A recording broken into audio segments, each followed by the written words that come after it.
And welcome everyone, I am Rene Sitch, and this is take 2 of Let's Play Together, .hack to you, last Recode. I don't know what I'm doing with my hands here. So, I finally figured out how to get it to capture. So we're doing this again. I've already played the first 7. Also the only 7 .hack to you game, .hack games, actually. And I love this series to death. And this game comes with a mysterious 4th volume, which has Saseo wielding like a chain whip thing. I know I've seen this before in some anime, but it's escaping me who uses a weapon like that. So, yeah. Okay, so we're gonna start up the game, and here we go. Get some Snapple. So I guess I want window capture, not game capture. For those of you who want to stream this, that's my pro tip of the day.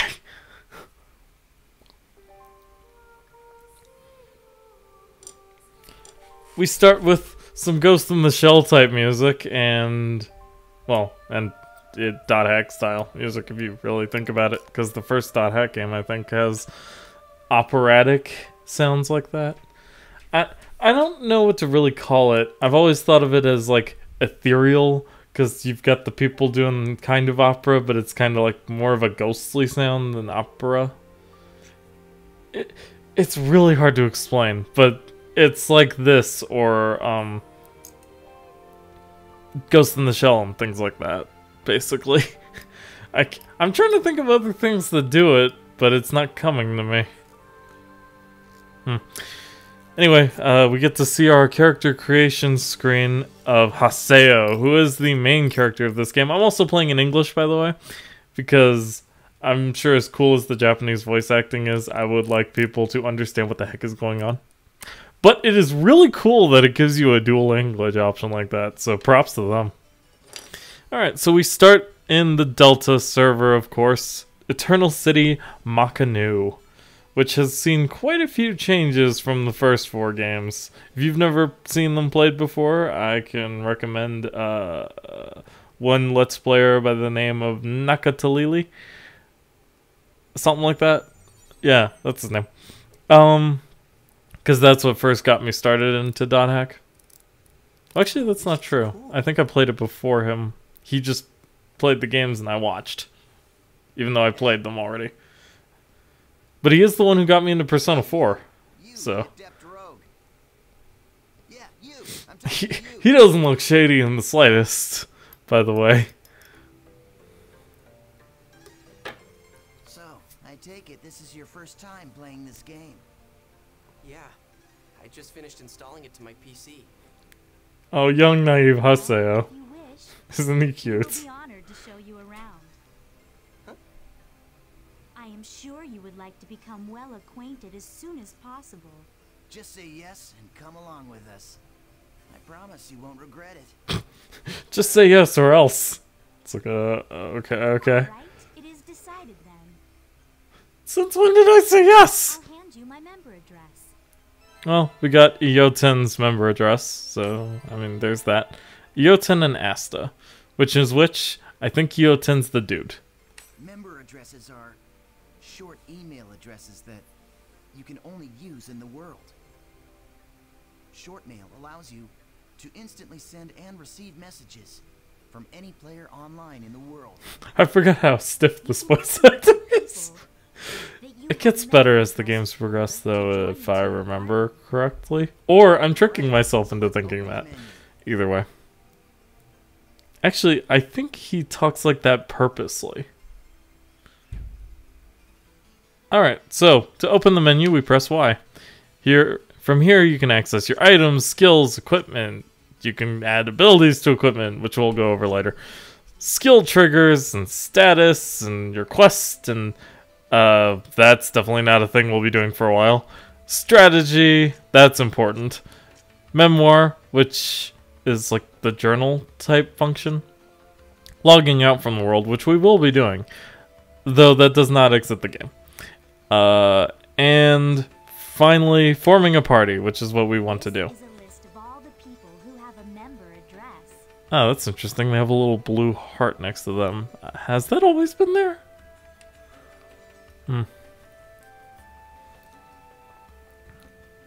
I think the top right is the best place to put my little face icon. Actually, even better if I kind of shrink it just a little bit. Yeah. It's not like my face is that important, right? that makes me feel a little sad. Okay, so...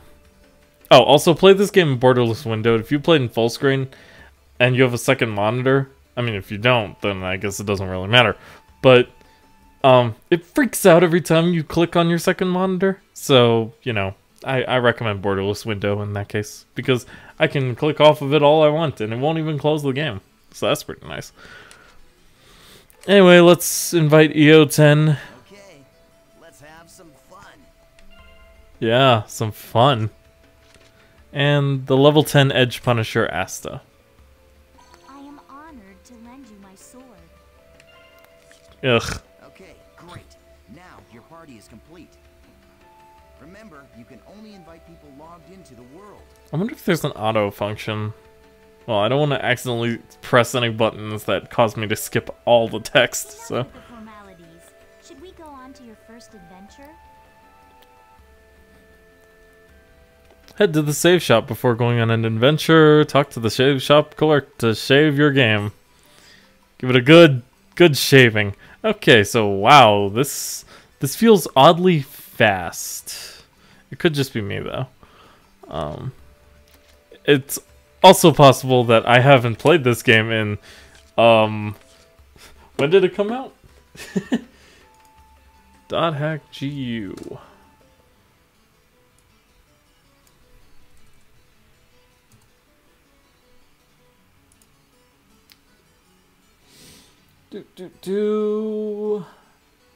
First release. Whoa. Okay, that's not what I wanted. Okay, well, it came out in Japan in 2006, but I have no idea when it came out in English. So, there you go, I guess. Not important. After the preparations are complete, use the Chaos Gate to go on an adventure. Anyone who's played the first game knows exactly what the Chaos Gate is. It's your gateway into the, well, the world, really. That's the name of this MMO. This fake MMO. That's not an actual MMO. This is a transporter called the Chaos Gate. Players can use this to travel from the root town to other locations. Sounds good. Choose warp menu. In the world, all locations except for root towns, fields, and dungeons are called areas. Okay. You can warp to these areas by combining 3 words at the Chaos Gate. Mm-hmm. These words determine the type of area, monster strength, and so on. Alright, let's try out the word selection. Choose area word from the menu. This is a thing we'll be doing a lot, so I hope you have fun with it. Bookmark is to access basically story worlds, things that people send you on different random quests to progress the story or progress character arcs or etc. Area word, you can just make an area and go. Random is fun. It does exactly what you think it would. It takes a bunch of area words, throws them into a pot, and you can keep shuffling around until you find one that's compatible with your level and such. Warp Record allows you to go back to areas if you liked them. I don't generally use this very often because there's not really a reason to go back to an area. If you just, you know, if you're out leveling and stuff, it's best to go to a place that's like 1 or 2 levels above you until you're really comfortable, and then you can go even higher. Don't go too high though, because then you start missing and stuff, and that is bad news. This isn't really one of those games where you can go like super crazy and go fight monsters that are like 5 levels higher than you and expect to win. I mean, sometimes. I don't know. It's been a while, so. This is where you input the words. We currently have 1 word over and over and over again. Get out of my head, nah. The thing at the top is the word plate. You combine the 3 words in here to create the area you want to go. The gyro at the left of the screen shows your current stock of words. Suddenly I want a euro. I don't know why. You get more words by getting information. It's a little late in the night for that, though. Emails and forums. Okay, why don't you give it a try? Let's start with the first word. Choose courageous from your stock. Considering it's the only one we have. Courageous, engaging daydream. That gives us a level 1 area with treasure that's level 1. Shows you the different elements. I thought it was capturing my cursor, but I guess not. Those 2 other icons that are like above element with the people looking things and the heart looking thing, that's for later. But it basically shows you if there's like another party on the field and stuff. And it also gives you different missions depending on the areas. So this one is just reaching the temple with the signal fragments. So it's your basic world structure in .hack Geo. Okay, now you can go to your first area. Oh yeah, I almost forgot. See the mark left of the area word? That's a server symbol. It indicates the server you're currently in.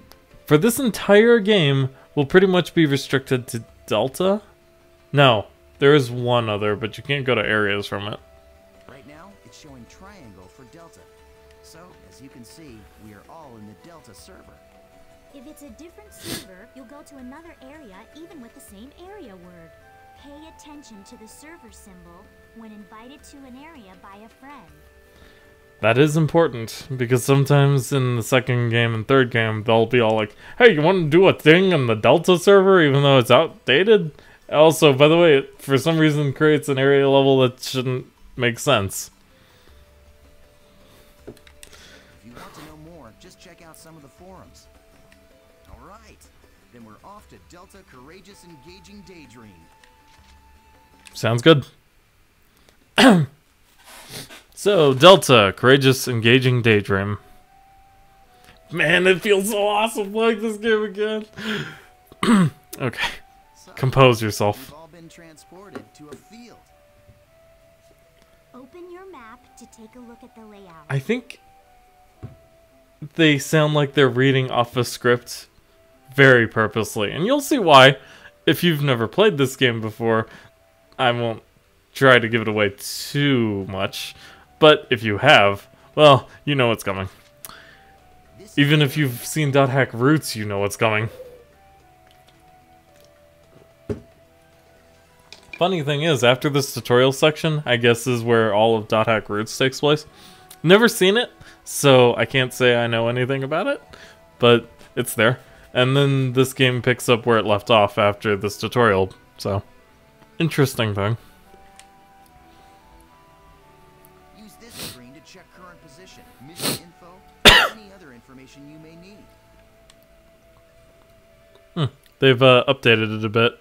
Those chests used to not look so easy, or altars, I should say, to see. It might just be screen resolution at that point, though. First, let's take a look at what our mission is. Go ahead and press A. Okay. This is our mission. Okay. Collect the number of symbol fragments required for this area. Sounds easy enough. Missions are basically, well, I guess they're sort of like our objective for the area. It looks like this is a collection mission. We must collect 3 symbol fragments and make our way to the Beast Temple. The symbol fragments are in treasure chests found on the altars. God, could they sound any more fake? How could anyone be fooled by this? Altars are protected by monsters, so the only options are to open the treasure without being seen, or defeat the monsters first, then open the treasure. These are the altar Guess what we're gonna be doing. I suggest we first head to each of these icons and open the treasure chests. Now, this is the icon for the Beast Temple, which is our final destination.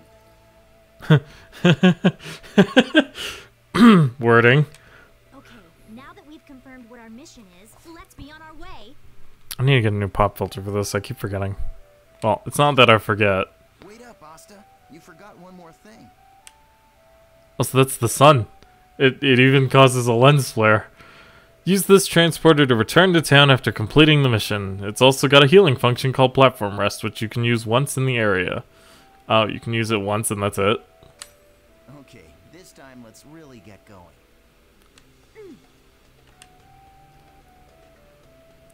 If you're unsure where the Beast Temple or the altars are, just click back to check the map. Okay. So we take our adventure into the wild blue yonder. I don't know. That's... Nice. We found an altar already. Perform a surprise attack by approaching the monsters around the altar without being seen and pressing A when the target cursor appears. This is a thing I'm going to have to get used to doing again. Good, now press A for a surprise attack. Whooshah! That's always fun. The battle area spreads out like this.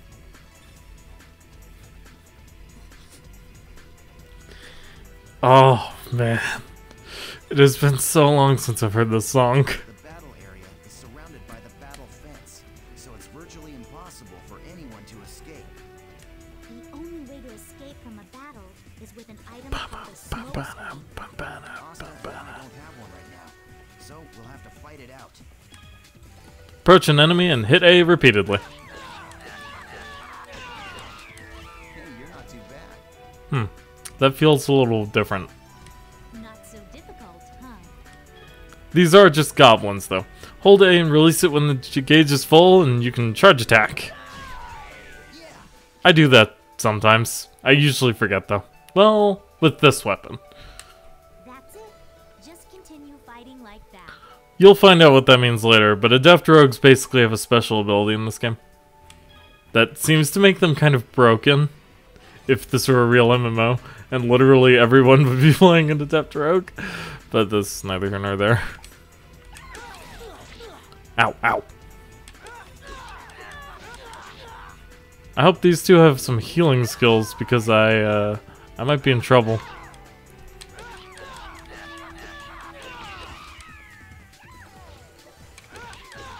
But yeah, this game is all about knowing when to dodge and stuff. Also, waiting for them to sneak in there and totally wreck everything. Now, just like in the first game, when you kill monsters, you are rewarded experience based on your level relative to the monsters. So, since they're level 10, they're not getting a whole lot, because for each and every level, you gain a level by getting 1,000 experience. So, to compensate for it, they reduce the amount of experience you get from killing like level 1 weaklings. Whereas the level 1 player gets quite a bit. Sometimes the treasure chests on top of the altars will contain symbol fragments needed to open the Beast Temple. Remember to search the treasure chests after defeating the monsters, otherwise you're an idiot. Collect 3 symbol fragments by opening all the treasure chests. Search the treasure chests on top of the altar. Kick. And we got a symbol fragment. We acquired the first one. Head for the next altar to the east. I believe you recover HP in this game by running? Or maybe not. Okay. Alright, we found another altar. I'll teach you I don't have any potions. attack. Oh, that's right. Perform a surprise attack by approaching the monsters and pressing A, just like last time. Luckily, the game has it so they're facing away from us. The regular and combo attacks are just simply normal attacks. Skills enable you to do much more damage to your enemies. This is where the game gets fun. So skills are powerful attacks that require SP to perform. Press Y and select skill to open the skill list. That's not how you normally use skills, but for this tutorial we'll just go with it. Oh, the skill trigger is a shortcut for performing skills. Press RB to open the skill trigger menu. Okay, there you go. What you see here is the skill trigger menu. You see the 4 panels? Mm-hmm. You can press the button that corresponds to each panel to execute the different arts. Now try it out by using the arts. Gale Blade. Alright, perfect. The skill trigger is not just a shortcut. It can also be used to stop enemy attacks, or it can be used to interrupt one of your own. Important info. Aren't you forgetting something important, EO10? There is an even more important use for the skill trigger. Of course I haven't forgotten. You're talking about Rengeki, right? Rengeki is an advanced skill attack with an increased amount of inflicted damage. To perform Rengeki, use the skill attack when an enemy is surrounded by a blue and purple ring. Appears when continuously inflicted with damage. Attack the enemy until it is surrounded by blue and purple rings.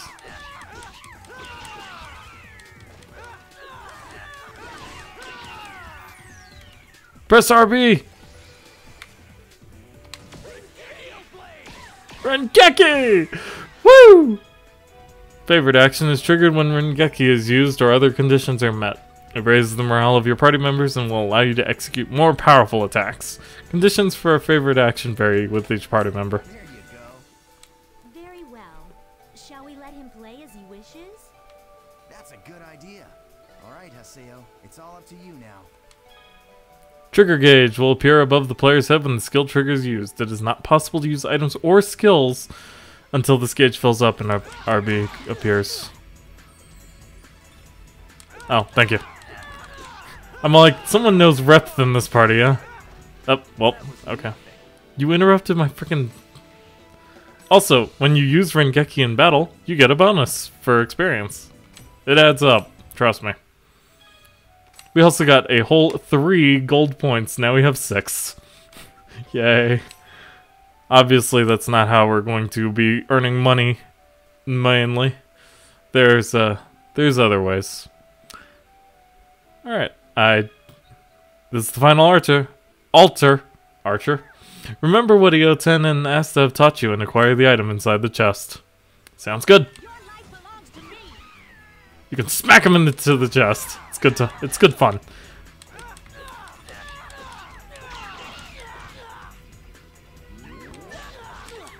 Yeah, I really never use charge attacks. Can you heal me, please? Thank you. Okay, well, I wanted to use Rengeki, but screw you too. Not that it's really important, but hey, we leveled up. Leveling up, just like in any good RPG, lets you increase your HP, SP, attack, power, and all that good stuff. And we get the judge's symbol for combining all 3 of those fragments. Yeah, awesome job. Alright, let's finish off by heading to the Beast Temple. Okay, now use the map to check your position, just like we taught you. Okay. Beast Temple's all the way to the south. We won't be running across the field forever, but for now, this is our only mode of transport. And it will be for quite a while, but eventually we'll get a new mode of transportation that takes this game to a whole new level of fun. Outside of every Beast Temple is also this thing. If you find that the monsters are actually kicking your ass, you can use the platform to run away. Or heal. There's never really like chests or anything around the Beast Temple, so there's no reason to run around it like I always did in the past. So let's just go inside. And once you have that judge's symbol, you can open this inner door. And then a cutscene happens every single time. No, that's not true actually. But inside lies a powerful treasure chest. And inside is usually a pretty valuable item that you can at least sell for something. But sometimes there'll be upgrades to your equipment. God of Law. We just call it the Beast statue. But I think in the game's story, it's supposed to be an important god or something. See that treasure box? That's the offering to the Beast statue. There's a rare item inside of that you can only get in this area. Well, that's not true, but... Go ahead and open it, Haseo. Sure. Go ahead. You're still a noob. You need all the help you can get. These guys are level 10. I don't think they need any level 1 items, dude. We got dry gear. Awesome.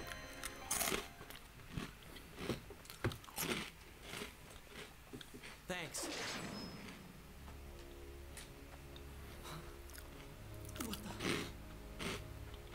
The items in the treasure chest are your rewards. Yes, and our reward is you. Ew. I love taking out these pathetic noobs. It's really quite fun. And suddenly they're off script. Face it, an idiot like you isn't qualified to play this game. Hey, hold on. I thought you said I could kill this one. Don't you remember? After all, this is my reward. Some of the weapons in this game look so vicious.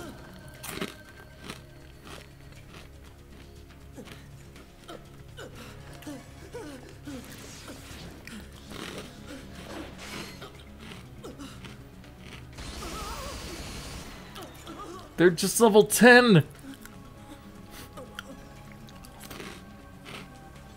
I can get to level 10 in an hour.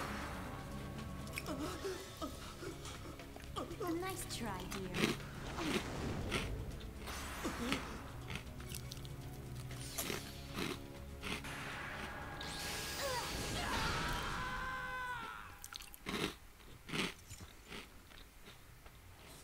One shot KO. How pathetic.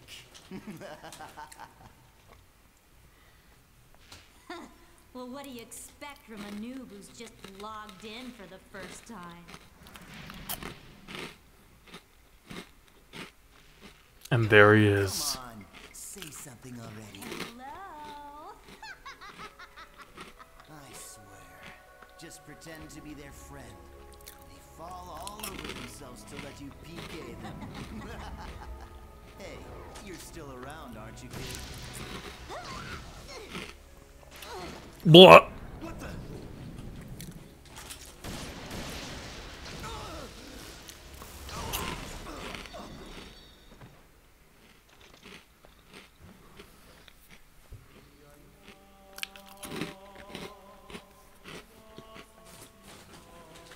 Can you give me a bit of a revival? That'd be great. Thank you.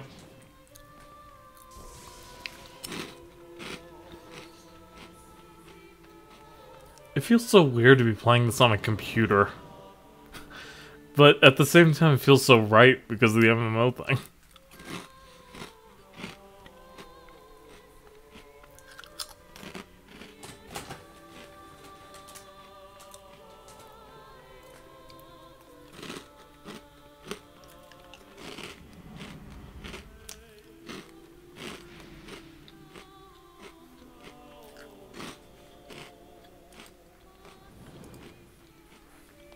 Welcome to the world.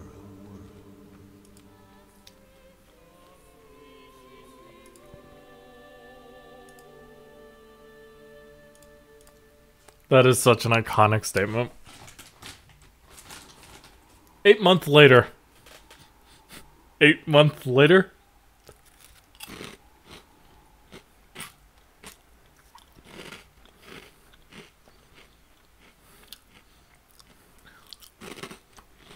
Oh man, this cutscene is gonna be so awesome in 1080p.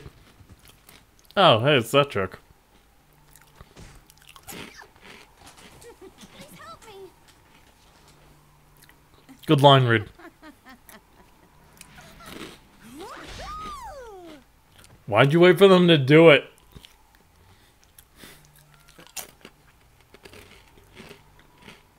Dot hack GU. What an idiot.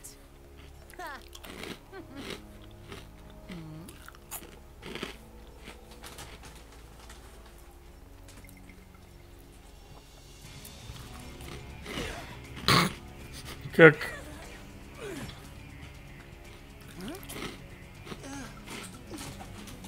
The terror of death. Which, if you've played the first game, that was Skate's moniker. That's important. The first series, I guess, actually.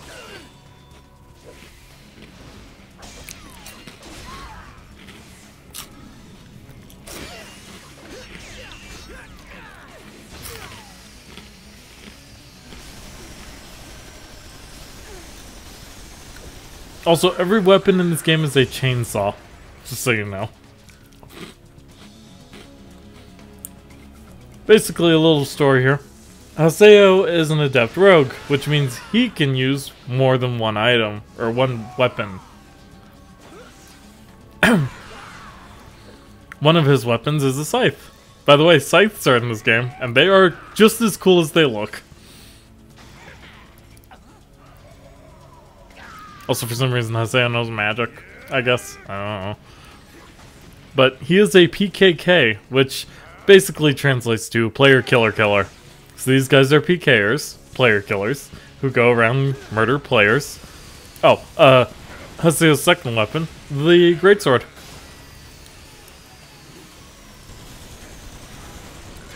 So we'll be playing as this overpowered badass from the beginning of the game. Won't that be a good time?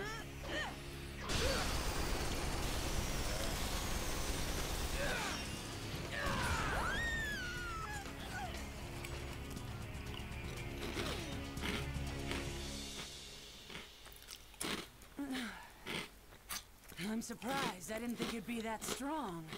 I guess this means that the rumor about you killing 100 PKers wasn't a lie after all. Hey, come on, don't look at me like that. Here, let me apologize. So just take it easy, calm down, and die! Haseo is not one to be easily tricked like that. He kind of did that already. Do you know Tri-Edge?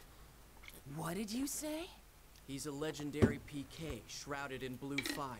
They say players that get killed by him never come back to the game. Huh? Oh, come on now. Don't tell me you actually believe that crap. Those old forum fairy tales. So, you think you can go up against me, the great Bordeaux, and just walk away like nothing happened?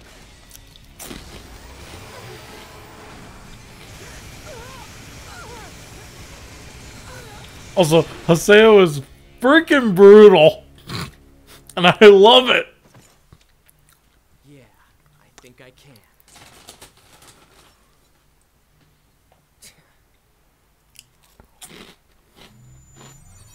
They'll just be back soon anyway, but hey, yeah, it is fun.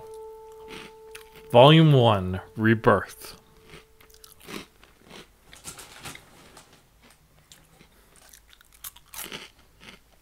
And we return to the Delta server. Eternal City, Makanu.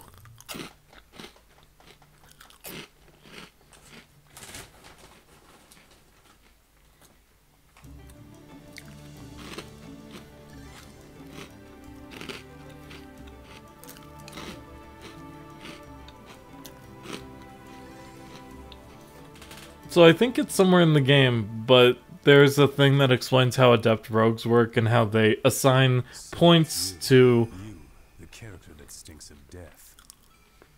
The terror of death. You're the PKK.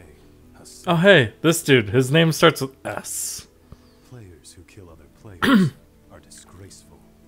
And I agree it's terrible how PKs can just strut around the world so easily these days. But is it right that you PKKs have chosen to use brute force to stop them? Sakako, Sakaki... You have no authority, Sakaki! and it earns you nothing. So why? Sorry, I shouldn't be spoiling names and stuff, but I could not remember it. I was actually legitimately trying to remember his name. Your actions. Did you say Moontree? What's that? The name of a guild? Sorry, Sakaki, but I've already got enough friends. Thanks.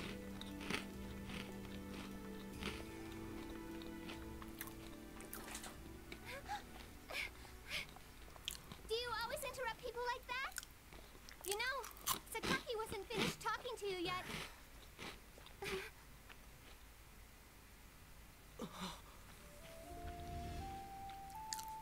Shino. She has the same character model. She knows important, Do you know this person? No? but that's Adelie. It's not unusual to meet players with similar characters in an online game like this. Just a case Shino of has black hair though, that's how you can tell them apart. Hey, you. Why don't you just... Huh? A text message. Delta hidden forbidden water. Waiting at Arcade Kelm. But who sent it? Ovan. Oh, Vaughn. The one who saved us on our first day in the world. Bye!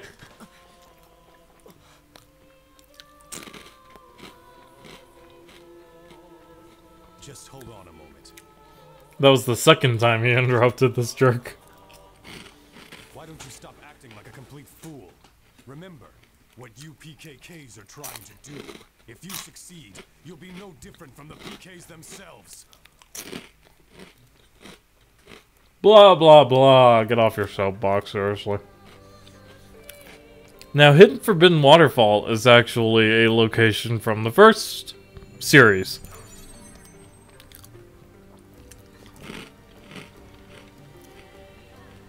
No, that's not true. This is Hidden Forbidden Waterfall. I'm thinking of Hidden Forbidden Holy Ground? Something like that.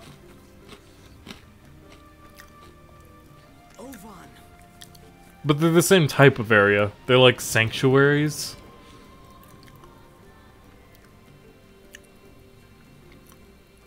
It's been a long time, Haseo. Or maybe I should call you the Terror of Death. You've gotten quite strong.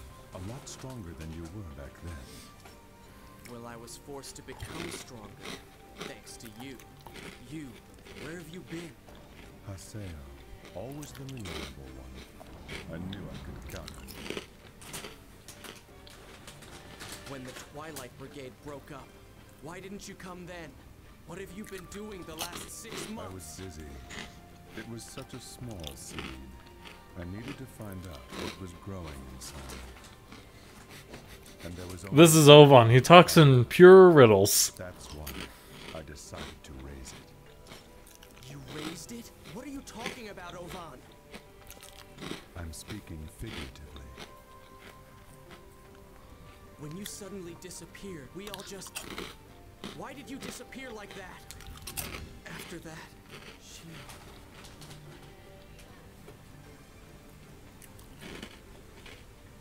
Haseo, do you want to know about Tri-Edge? Wait, you know Tri-Edge? 6 months now, and Shino hasn't come back to the world since Tri-Edge killed her. Meanwhile, the real-life Shino is lying in a coma, and no one seems to know the reason why. Even though this stuff happened before. He is not a normal PK. So you knew about Shino? Yes, but that's all that I know. If you were able to find Tri-Edge, you might learn something about Shino's coma. You may also learn more about what really happened that day.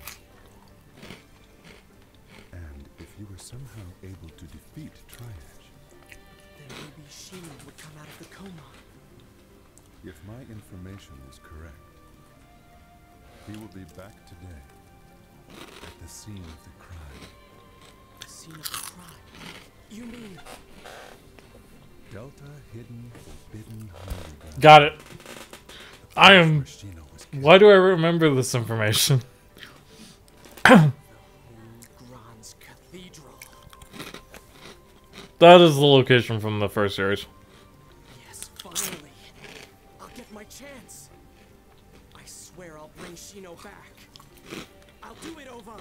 Yes, you and I, we're the only ones who could possibly bring her back. We're the only ones. That's not an entirely untrue statement. Ovan? I'll meet you at the Holy Ground. There are some things I must do.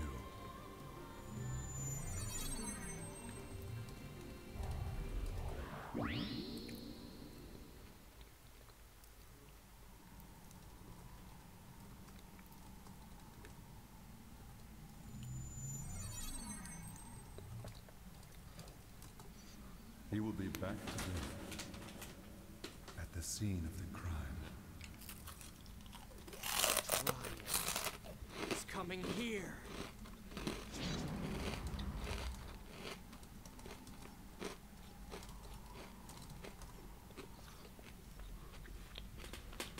By the way, I'm eating shrimp crackers in case anyone was curious.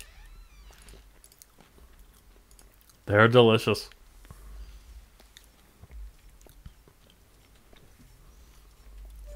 I love being able to freely click off the game whenever I want. It's pretty nice. Also, the music in this game is amazing.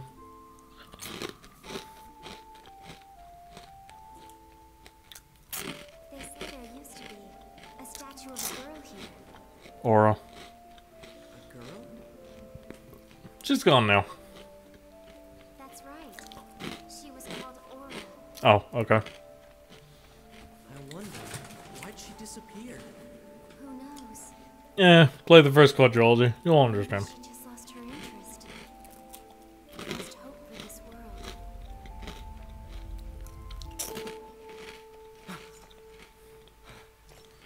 What's that sound?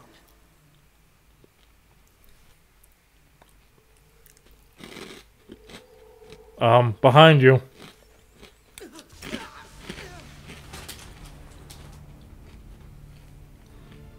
There he is! Triage!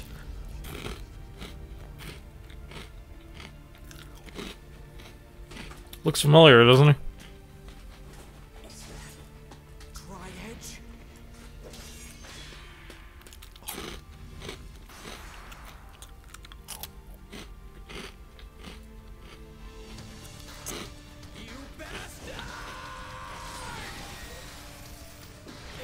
Also, Haseo has a huge potty mouth now. After maturing for 8 months.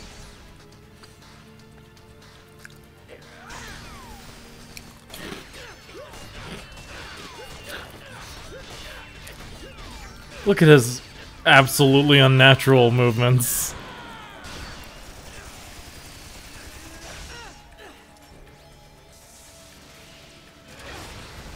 Okay, let's try the greatsword. I'm sure that'll see more success. Keep in mind, by the way, that Haseo at this point is level 120, I believe.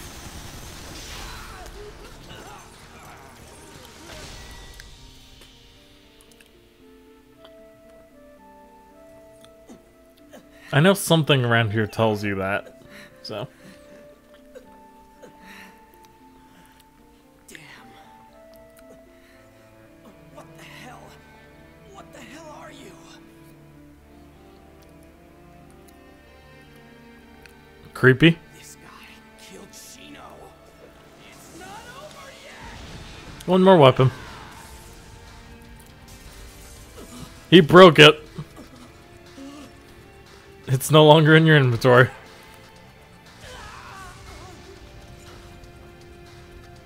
The Azure Flames. Oh, anyone who's played the original quadrilogy knows exactly what this is. Data drain.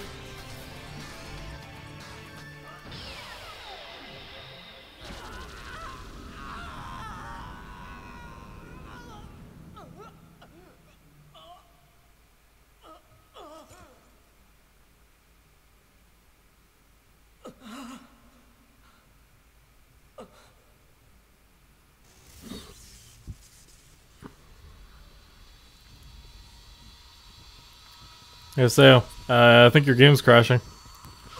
And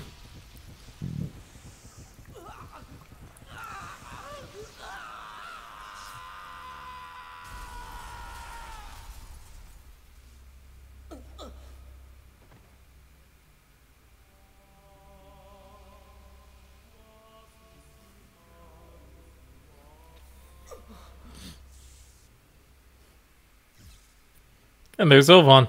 And now you're dead. Well, that was Dot Hack to you, everyone. I hope you enjoyed it. In the next game, well, no. It's like, all you have to do now is start up the second game after playing for an hour. Reboot complete. Oh, I should probably click back on the window. Huh? What the? I was fighting Tri-Edge. But then, Continuing process. I can't remember. System reformatting complete. Huh? I don't remember doing that. Reformatted? What's going on? What about my emails? Let's check our email. Oh. Oh. Huh? Oh. What the hell? I would never delete these. They're all gone. So Haseo's just a little bit obsessed with Shino, in case you haven't noticed yet. Everything's been reformatted. What the hell is going on?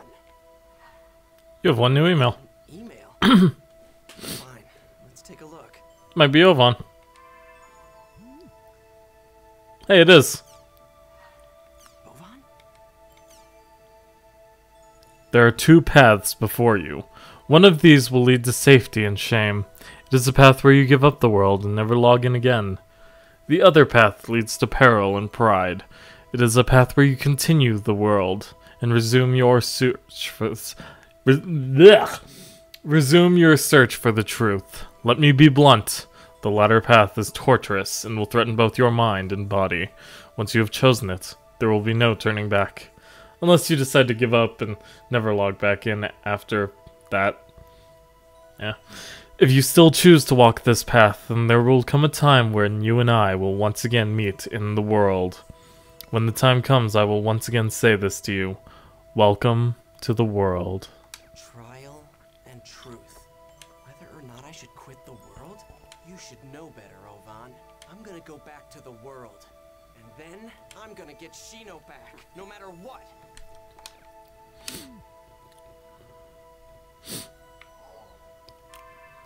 Now we can check out some new stuff. This... Oh, man. Are you guys ready for awesomeness? I don't think you are. Welcome to Online Jack, the no-holds-barred information program that brings you the hottest topics. Our star reporter, Salvador Ihara,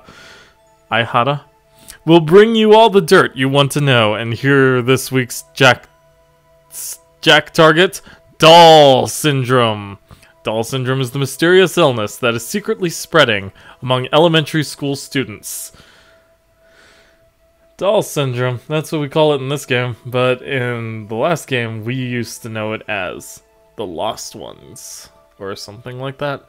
Our Online Jack investigators will lock on to Taichiro Sugai, the noted professor and author of online games turning our children into dolls, the dangers of Doll Syndrome. Okay everyone, let's call our Salvador Ihara. This is Salvador Ihara's Online Jack. We investigate the hottest controversies in today's news. The in-your-face, hard-hitting show. Welcome to Online Jack. Okay, get ready, all you netizens out there. Today's Jack I forgot about this. Syndrome. Have you heard This stuff is awesome. spreading like wildfire among grade schoolers? It causes verbal and mental defects that leave victims non-responsive. That's right, this disease turns children into lifeless dolls. Oh no!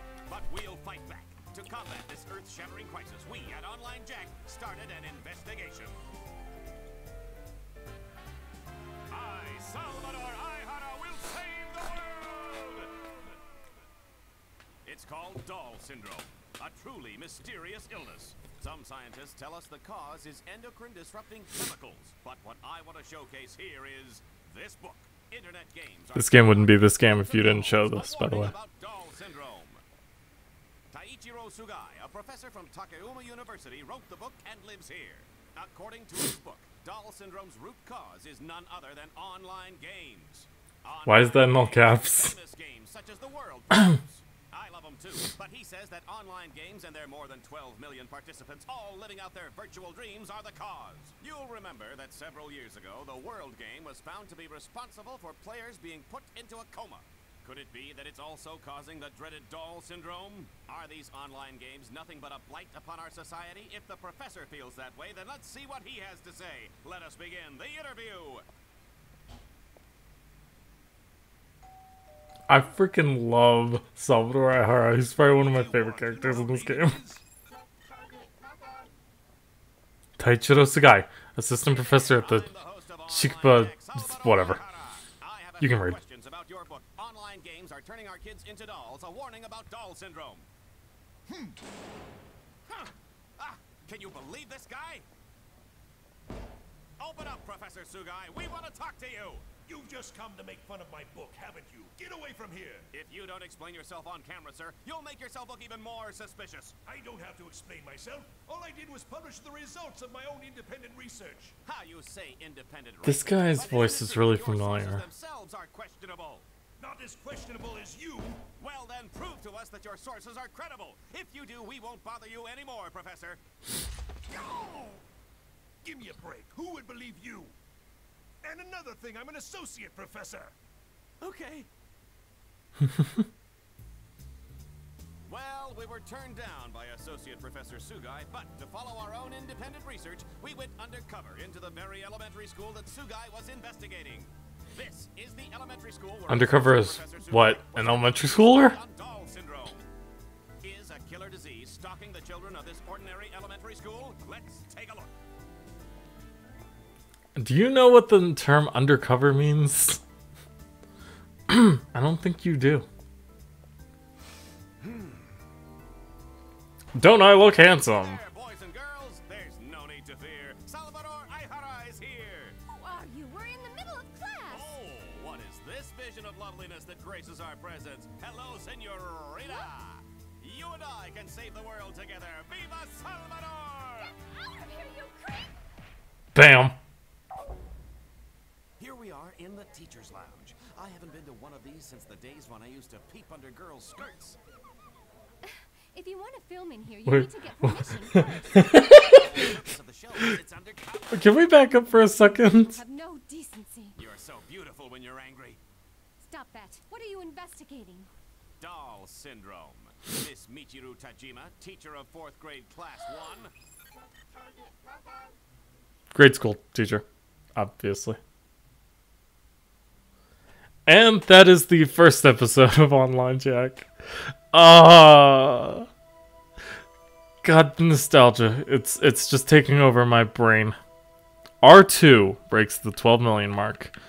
As I'm sure you noticed when we first entered the world, it's a bit different than it used to be, and that's because in .hack GU, we are playing a version known as R2, which is basically like how when RuneScape Online basically finished its original run and they have RuneScape 2, well, there you go. It's basically an entirely new game. The only thing is that the reason for them making R2 is because of all the stuff that happened in the first 4 games of .hack. So,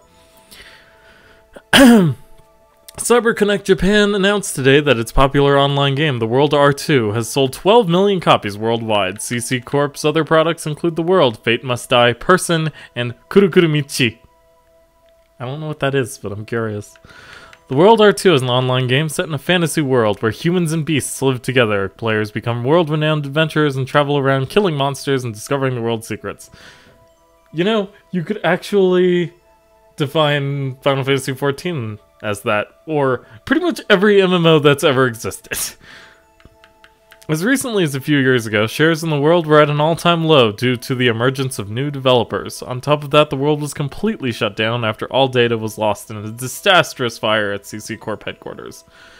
Actually, this is kind of like how when Final Fantasy XIV started, it was a disaster. It was an unmitigated disaster. Except for the fact that the World version 1 wasn't bad. So, maybe it's not like that at all. Amid the chaos and compensation issues that resulted from those events, CC Corp announced the sequel, The World R2. Most people deemed it a desperate plea for attention, and many analysts declared that R2 would fail miserably, like the Nintendo Switch. However, the figures shown today have proven that the world is as popular as ever. CC Corp seems confident. Watch us overcome the problems we encountered on our previous title. It seems everyone will be watching the world for some time to come. We also have a whole bunch of other things, and some even come with movies. So we'll go through each and every one of them.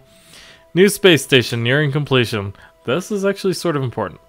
It has been 5 years since the space station evolution was completed and the second station was announced. The International Space Station, built with the cooperation of America, Japan, the EU, Russia, and China, which would never happen in the real world, is finally nearing completion. Initially, it was projected to launch in 2017. That's right, this game takes place in like 2020, doesn't it?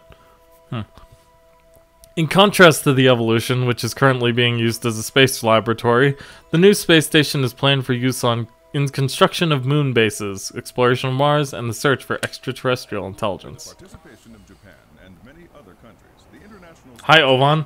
When did you become a newscaster? 2017 is nearly done. As Actually, it's large as a not. soccer stadium, this fully Sounds like a manned mo- facility will be used for various types of research in a deep space environment.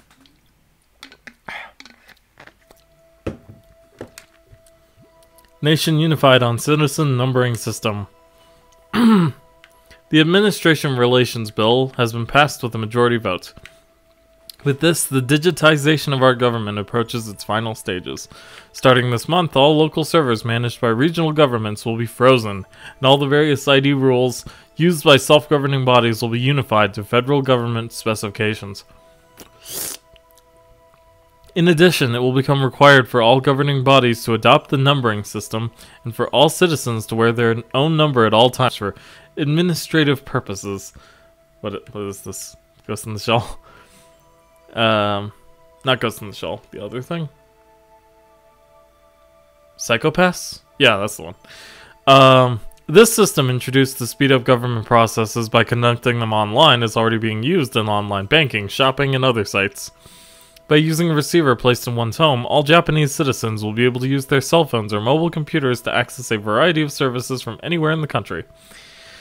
Yet, in spite of the incredible conveniences we have today, the system has met with severe opposition. Recently, the Independent Japan Party, or IJP, won many seats in the lower house of the Diet because of their popular position to abandon the bill altogether. Calls for all political parties to discuss this bill are still continuing. And the problem has attracted a lot of media attention. Mr. Co equals G. I don't know why there's an equal sign in the middle of his name. Chief editor of the weekly magazine Netwatcher had this to say. It is true that this system will make things very convenient. When you compare the time when the bill was first approved to now, encryption technology has made huge leaps. The NAB, or Network Administration Bureau, has been established and some semblance of order has been brought to the internet. There are far fewer data leaks, and at first glance it would appear that there are no problems whatsoever. However, take a moment to think. In exchange for IT advancements and a more convenient lifestyle, we have been reduced to being defined by a 15-digit combination. I mean, how's that any different from being defined as social security numbers? This is no different from the ear tags placed on cows and horses to tell them apart. It's no wonder that people are so opposed to this degrading system. Despite all this, the system has made it through the legal process and will soon be a part of our lives. Will there ever come a day where we'll welcome it? Maybe not.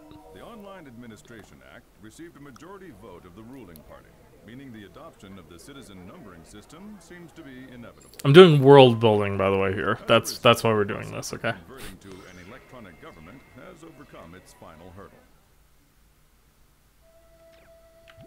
Games to blame for juvenile delinquency? I'm a hero. These are the words written on a sketchbook found in a young boy's school bag. The recent outbreak of juvenile delinquency is said to be the effect of video games, according to expert.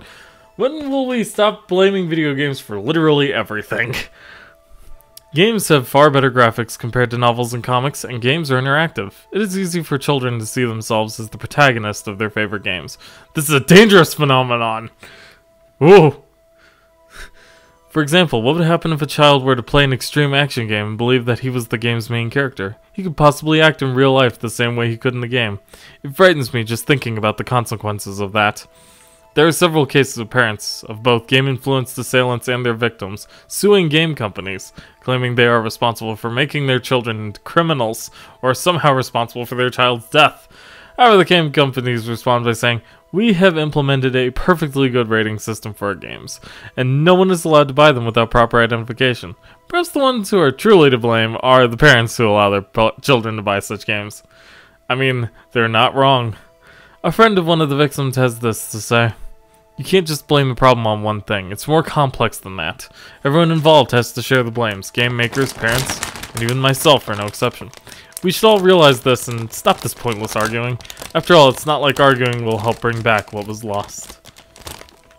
The most sensible statement I think I've ever read in terms of video games and their ties to real-world violence and stuff was from a video game. Go figure. CC Japan announces new model M2D. CyberConnect Japan announced a new model of M2D, or micro-monocle display. The M2D has been developed as the next generation of HMDs, or head-mounted displays. Previous models have suffered from various imbalances, such as high-performance technology and a heavy, awkward helmet, or goggle types that were lacking in audiovisual capabilities. However, this new generation HMD features all the comfort of a light goggle display, together with AV performance that outperforms previous helmet types. Features a standard 1280 by 1024. What? This is the future. Why isn't it 1080p? I mean, it's close, don't get me wrong, but what was I going with that? Full color projection display complete with transparency option and high quality audio immersion. Thanks to its new Omnisphere system. Its default usage is monocle mode, a mode where the screen is displayed in only one lens, but it's also capable of switching into double lens mode, allowing one to enjoy a fully immersive virtual world. Customer service is also excellent, with regular updates and complimentary software. I personally recommend the software Automatic Broad Interpretation. It allows you to select objects in front of you and provides easy access to information about them. It has already been selected as the standard equipment for CC Japan's online game, The World R2.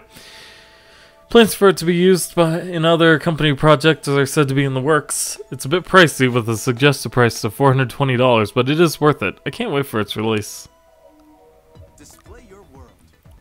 For business or for entertainment, the new M2D Micro Monocle display now on sale. Once you're freed from your mobile, the net opens up in front of your eyes. Heartful and useful for all. I'm sorry, what kind of slogan is that? New York and back in the day? ASST service begins. Oh man, that's cool. Today marked the official launch of ASST, short for Advanced Supersonic Travel.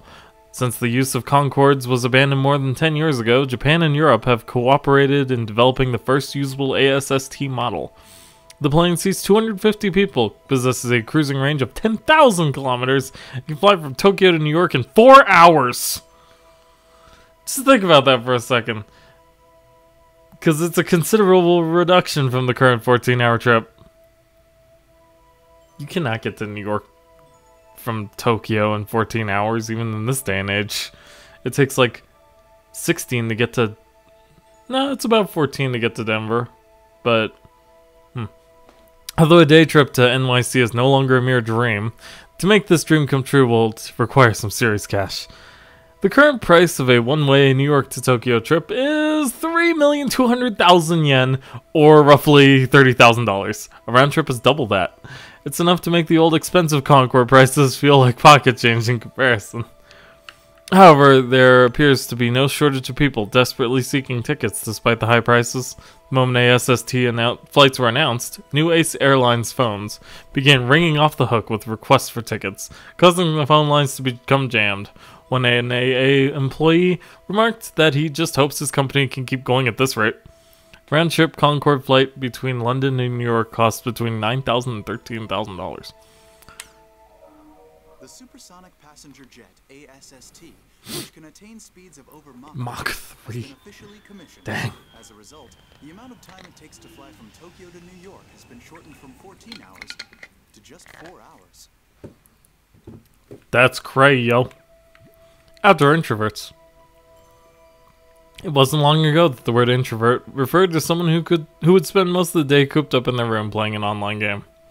But now, advances in mobile technology have given birth to a new type of introvert, known as outdoor introverts, who play online games wherever they go. That's totally a thing that happens. These introverts insist that they are healthier than their indoor counterparts because they spend more time outside. But their refusal to let go of their mobile devices, whether they're traveling to work or school, shopping, eating out, or even going on a date, is unnatural. One of those introverts, a John Doe, a 20-year-old college student, says, "Nothing I do in the real world feels real. It's so much more satisfying to complete a quest with your friends together online." Oh, man, that makes me feel like such a freaking neat. Hey, Kokimori. I mean, I work, though, for a living, so... Yeah. For them, online games are more than just entertainment. If anything, their mealtimes and errands only serve as something to do in between game sessions. I mean, that's a little extreme. And now these people are outside being introverts like it's completely natural. In the old days, when people thought of an online junkie, they envisioned someone locked in their room, glued to their computer 24 hours a day. How would you play a game with that Due to thing? radical improvements in mobile devices, network games can be enjoyed outside and have given rise to a whole new breed of online junkies. Leave it to the media to make even the coolest of advances sound like, oh my god, this is such a bad thing. By the way, once we get through this first batch, the news gets much easier to get through because only like 2 or 3 topics open at a time. This is like the first wave though. Death by gaming, a worldwide epidemic. This is actually a thing that happens in real life. But it got more severe after this game's release. So in a way, a lot of what this game predicted back then kind of comes true now. Because I remember reading an article about someone who died playing, was it League? It might have been League of Legends, but I can't remember off the top of my head. Incidents of players dying from playing online games for too long are increasing around the world. In most cases, players died from heart failure due to extreme exhaustion after playing a game for over 30 hours straight. One college student was enjoying a game in an internet cafe when he suddenly collapsed. He was taken to a hospital where he was pronounced dead. Let me try that again. He was taken to a hospital. But yeah, that is actually a thing that's happened in real life. It's a little weird and eerie. The student was a well-known player in an online game, The World. He was reportedly leveling up his character in preparation for a title match in the arena, an online series of gladiator-like battles. That's not a thing we'll ever do.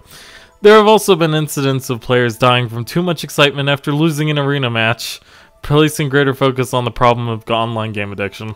Well, that's a thing. Deleted data, ongoing grudges. Some people have said, in a flash, the world was gone. It has been 2 years since the largest online game ever, The World, with 20 million copies sold worldwide, was taken offline.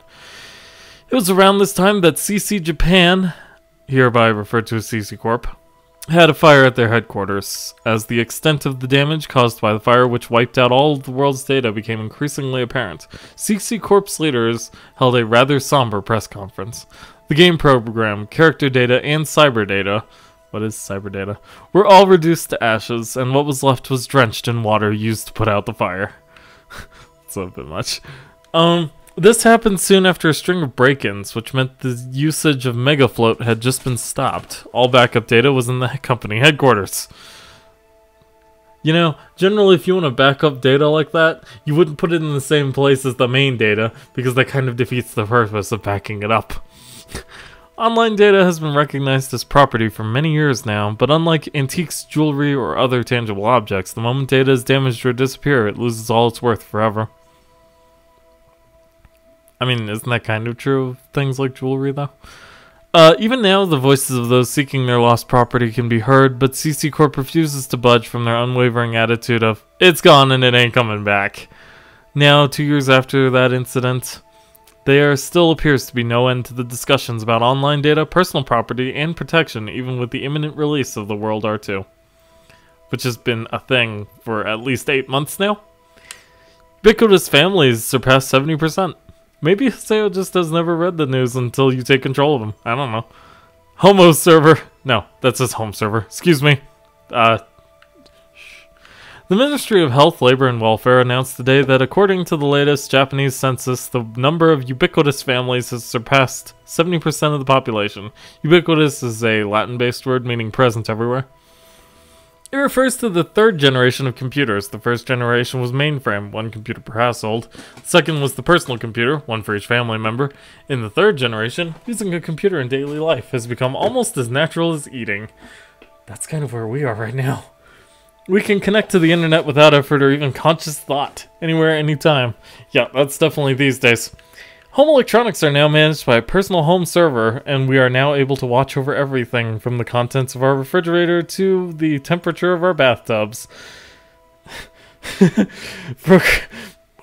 Programming TV shows onto our HD recorders and even checking if our doors are properly locked from any terminal anywhere, including our cell phones.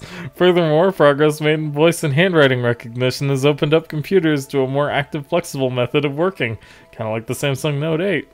And users are no longer ruled by a strict list of settings managed by a machine. While it comes as no surprise that most active members of the ubiquitous family are in their 20s, what is surprising is that the next largest group is made up of senior citizens. The ministry reports that the main reason for this is the added simplicity such connectivity allows the elderly in managing their homes. Sounds like a thing.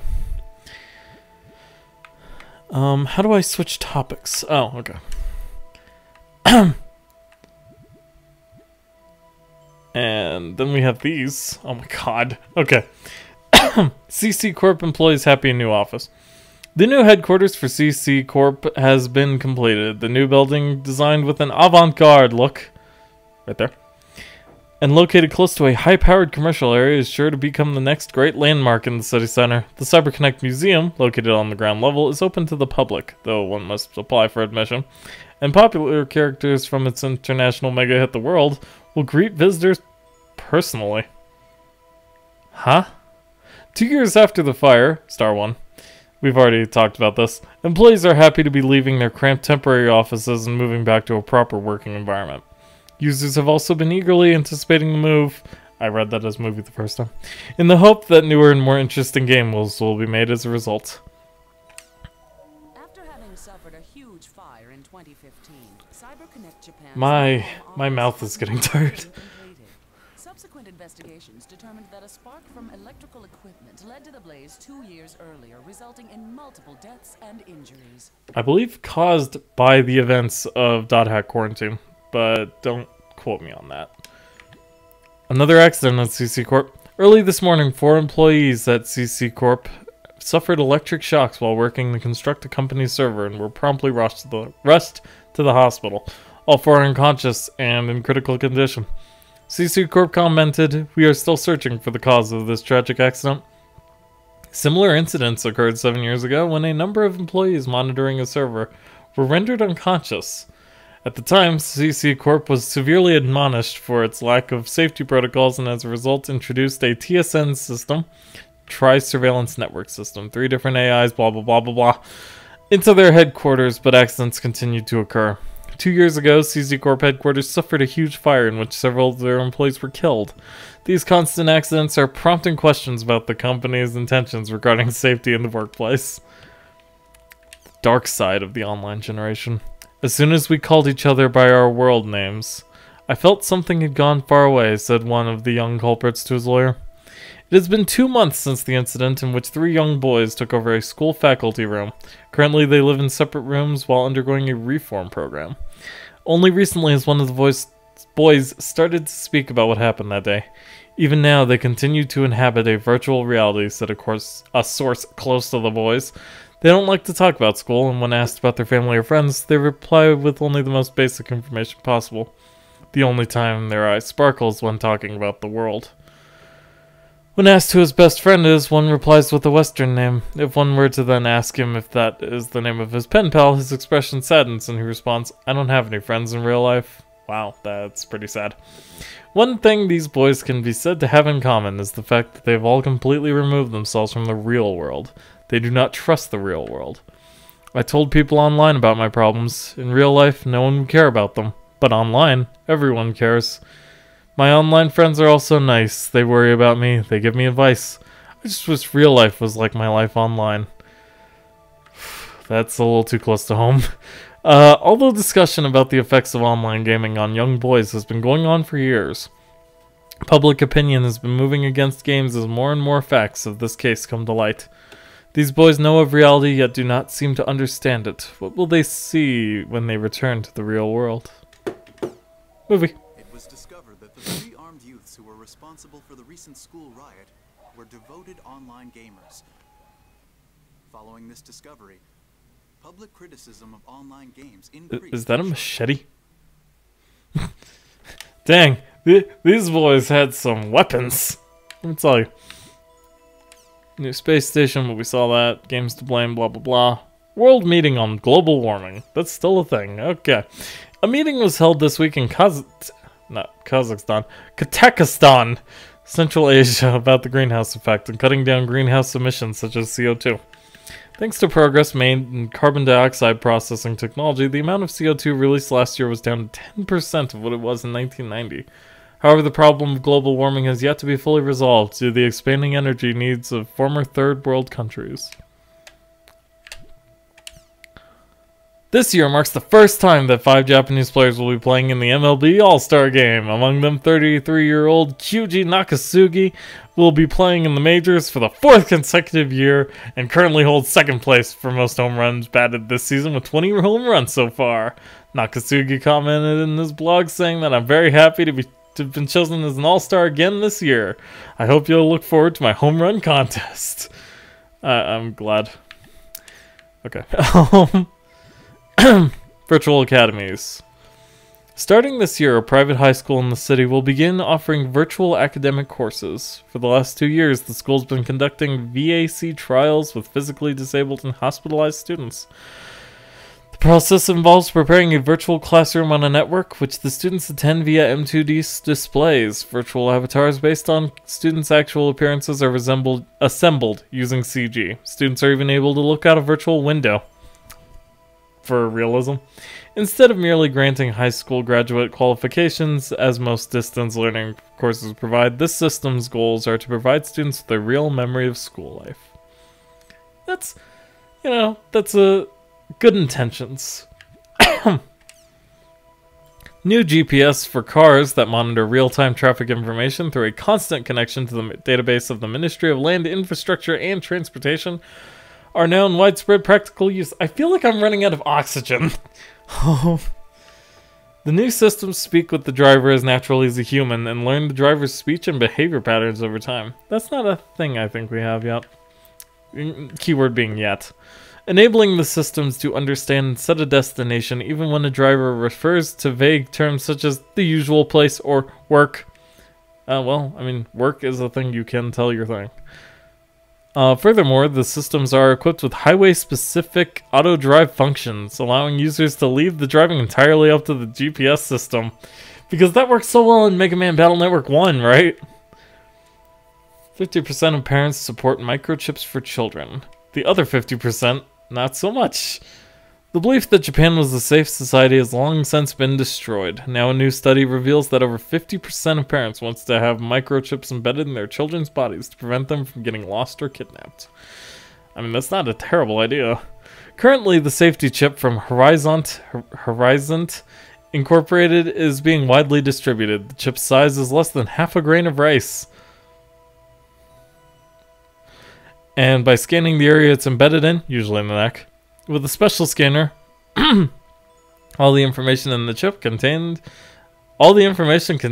chip can be easily downloaded. It costs $115 and a monthly fee of $10 is required to access and manage the database. It's not terrible pricing, actually. Once a chip is embedded, the embeddee can use it as they would a cell phone in order to get cash, buy groceries, enter passwords, and so on and so forth. However, this chip can also be used to look up personal history and or criminal record, and pinpoint the embeddee's exact location using GPS technology.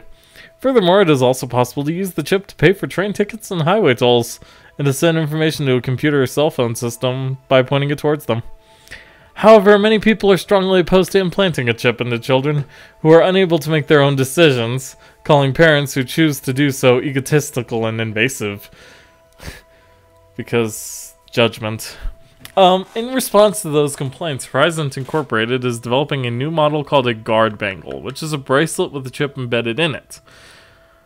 But this option leaves itself wide open to theft, defeating the purpose of having one for safety purposes. Many teenagers desire to have one of these chips implanted for the cool factor, but in a survey of children who have had these chips implanted, over 80% say they regret it. It seems that these chips have a long way to go before they'll be accepted by society. And finally, the arts. For, happy news. Maybe not. Players known as PKers exist in online games. Fact.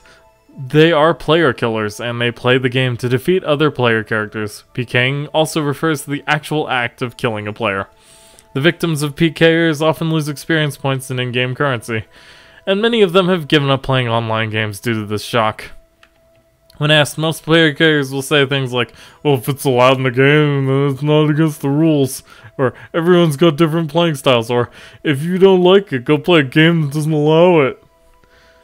It is true that there are many online games that do not allow PKing. However, on the other hand, when considering that many players in non-PK games have far lower motivation to play than their PK game counterparts, it becomes difficult to say whether PKers are good or bad for the game.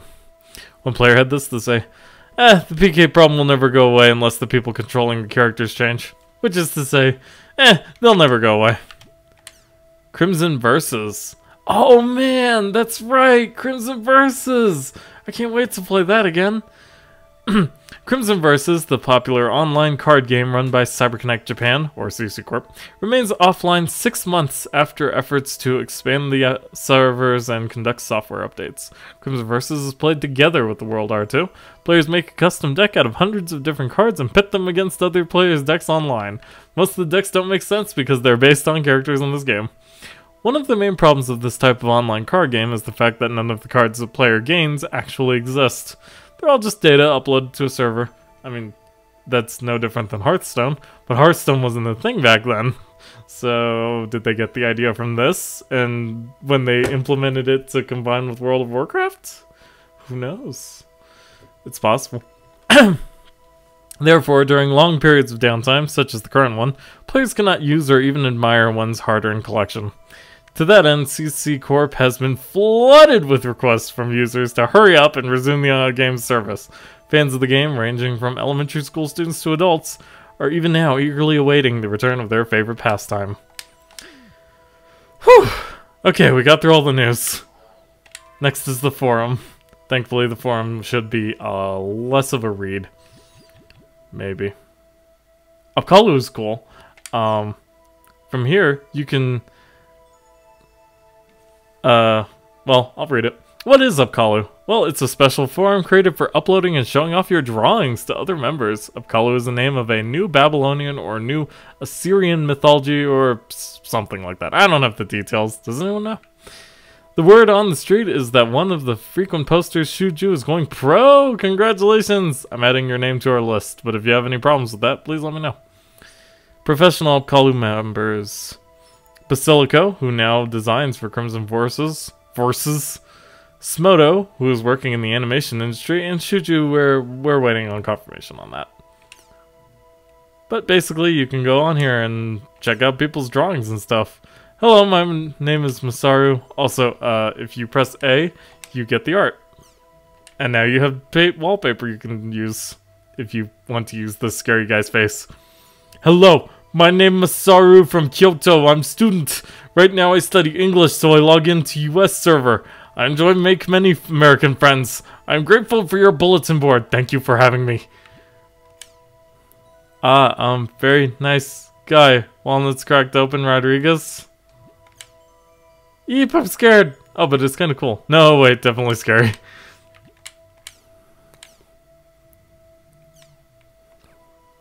Hello everyone, call me Maria. I like the scenery of grassy fields, so I tried my hand at drawing one.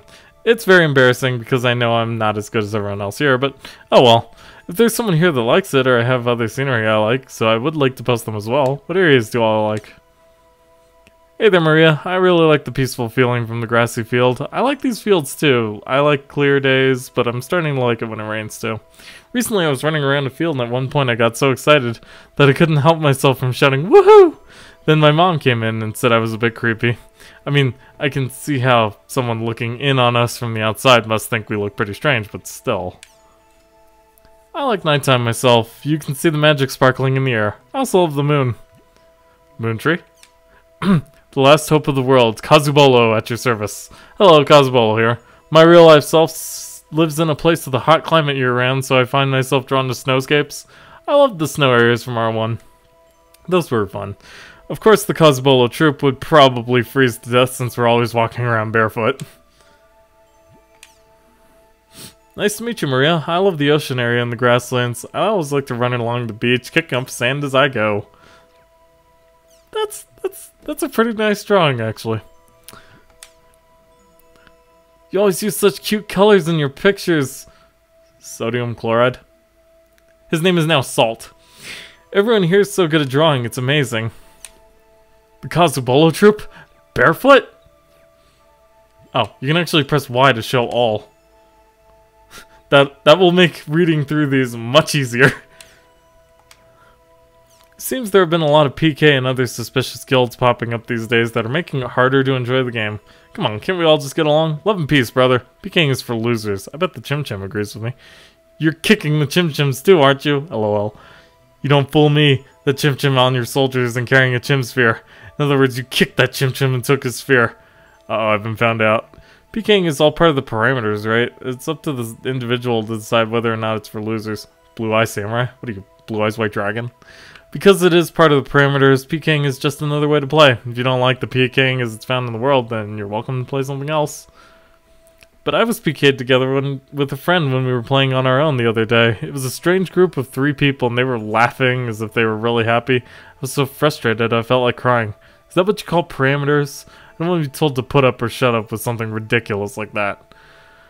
Those that play with friends and those that play solo, those that enjoy collecting money more and raising their level, those that enjoy PKing and those that enjoy PKing. There may be differences in the style of play, but as long as they're part of the parameters, it's all up to the individual players to choose which style they would pursue. No one can deny your choice to play with your friends or the PKer's choice to PK. No one is telling you to do that. There are plenty of games with no PKing at all. But the world is a game where PKing exists. You know, that's all well and good, but why is there a heart mark on your Chim Chim? This is all I really wanted to hear. Denying other players other playing styles cannot be contained with lighthearted jokes. As for the heart mark, it's lovely, lol. I love the heart mark. Same here. I wish I had a Chim Chim to ride on my shoulder. There was this person. Well, we look scary, don't we? The other day, my character, she's called One Half, by the way, was PK'd, but when that happened, someone in black and red came to help save, me. He was incredibly strong, and took out the PKers like it was nothing. But he didn't bring me back to life, so I had no idea if he really showed up there just to save me or not. Has anyone seen him? Here's a picture of what he looks like. Sorry, I don't remember more clearly. Nope. Never seen anyone like him, but I would love to meet him. I'd love to meet you too, Salt. Do you remember the words for the area you met him in? I don't suppose I could meet him if I went on a stakeout there, huh? Probably not, especially because something happened. But you know, I just realized there are tons of people dressed in black and red in the world. What is this, a joke? Are you sure you weren't dreaming? Make sure you get some decent sleep now and then. I saw him too, a guy in black and red. He kinda looked like this. That is a Martian. Oh, so you've never met him? That's too bad. I'm afraid I don't remember the words, I just kinda put them in randomly. And yeah, you're right, there really are a ton of people dressed like that, I'm sorry. Maybe it is a joke. I have been unable to distinguish between the world and reality. You saw him? Really? Wait a second, that doesn't seem right. I wouldn't even have any blood left after meeting him. That's the same reason why I also went searching for an interesting person the other day, and then I happened to come across him, a guy in black and red. I was turning a corner in Makanu when I suddenly saw a shadow looming and ran right into its owner. When I looked up, all I saw was an incredibly thick chest. He said sorry, but I couldn't see his face because of his damn chest. Here I thought I was going to fall in love. I thought a light Indian breeze was going to blow from underneath his arm. Truly a bittersweet experience. Anyway, that's why I'm off to search for an interesting person again. Ah, silly Machi. You really are a great artist, but you don't seem to know the fine line between genius and idiocy. Unfortunately, you come down on the idiotic side. Oh, I like it. Very street art-like. Nice. They say there's no one better at drawing than someone who can capture a gag well, but seriously, you're really good. I think I've become a genuine fan. I can't wait to see your next work. Good luck. This is... Whew. My sides hurt from laughing too much. Are you sure it was really supposed to be red and black and not red and yellow? Wait, with the giant Buddha and the lotus and the red goggles, well, I had no idea what was going, but I bet this guy goes along with the monks on their begging trips. You've achieved perfect harmony along a fine line between unification and division of Indian and Oriental styles. It was so good I actually lost track of myself for a moment. Truly incredible. Look forward to your next work. Okay, thanks to your great responses, you all are getting some special treatment in the next one. Incidentally, the words for idiot and weirdo are the world's greatest compliments. Are you sure this isn't Haseo, the Terror of Death? I can't tell for sure because of how deformed he looks in the picture. Still, I think it's probably the Terror of Death. Did he ask you anything like, do you know about Triage or something like that? If the answer is yes, that was us. Gym soccer. I thought I'd try playing soccer with Gym Gyms. Count me in! I wonder if we can get 11 players. Of course, I can't help feeling sorry for the Gym Gyms. That's kind of mean, but I think I'd like to try too. Apologize for the poor Gym Gyms. Just keep believing in this will someday come true, or rather, just a matter of time until CC Corp includes this in one of their updates. I'd like to kick them too, but I think I'll pass on doing headers with them. That's just gross. I'd like to be kicked myself. This Blue Eye Samurai guy is so weird. I'd like to try kicking them too. You're looking at their faces and you start to get this urge and it starts to grow and build, and then you finally let go and kick them and BAM! You feel great again. So yeah, count me in for Gym Soccer.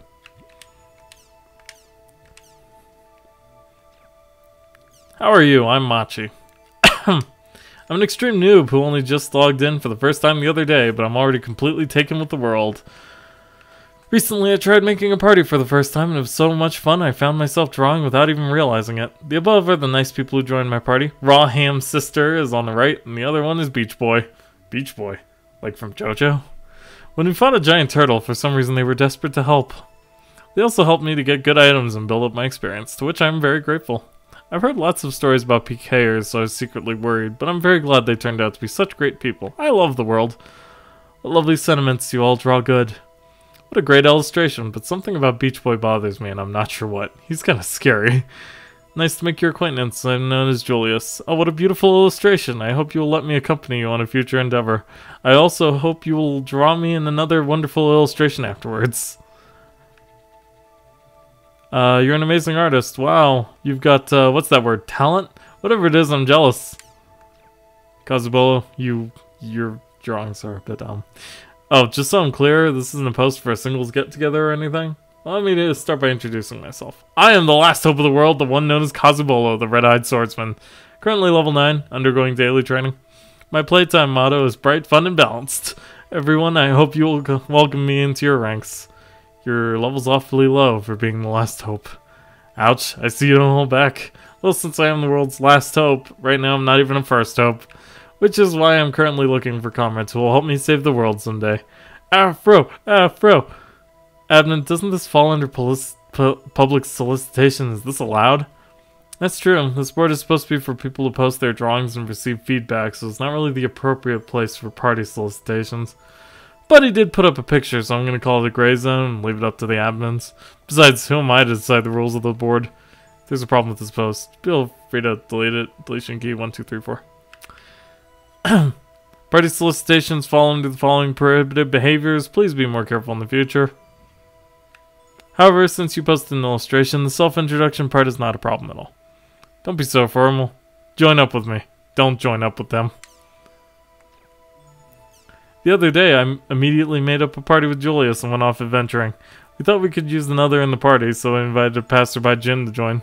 And here to commemorate that is a picture of the Rainy Field Trio. Thanks, Julius. Good work the other day. Oh, I like this one. I am indebted to you for drawing me so well. To think that pouring rain adventure would lead to a beautiful picture like this. Whoa, that looks just like Jin. He was some character, wasn't he? He was a bit concerned about his hair, though. I hope the three of us can go off dungeon traipsing again. Whew, and that was Upkalu. Now for these. God. Okay. I'm going to talk about a bit about PKs. The PK system was around since the days of Fragment until it was abolished in the middle days of the World R1. It was a system that made the world really unique. When the PKs were abolished, the players held protests at each of the root towns, and fan sites demanded that PKs be brought back. Now for the World R2, the PK system has been brought back. It has its pros and cons, but the players generally welcomed it when it first started. But lately, there have been a growing number of people who call for it to be abolished again, in the outside world too. People are talking a lot about whether it's morally correct to have a game where people kill each other. So, considering all these things, I have a question. Does the world really need PKs? Please give me your detailed answers. Thank you. Same poster. The purpose of the thread is not to criticize PKing. Please don't flame patrol. Thank you. I think the world definitely needs PKs, though I personally hate PKing. In network games with no PKing, you have no choice but to except getting cheated or get swindled by other players. But in the world, there's the PK system. If you use your brain, you can use it to protect yourself. So just from a self-defense point of view, the PK system is necessary. That's basically my opinion. I'm against the current system. I won't say that the system itself is bad. However, I can't agree with the system that blames the victims and says that if you don't want to get PK'd, you should do the PKing first. For example, they could make some servers where PKing is allowed and others where it's forbidden. Or make it so you can turn it on or off. If it's off, you can't PK someone and you can't be PK'd either. I wish CC Corp would think of a way to separate the people that want it and the people that don't. I personally think either way is fine. Even if you do get PK'd, it's not that big a deal, it's within the game.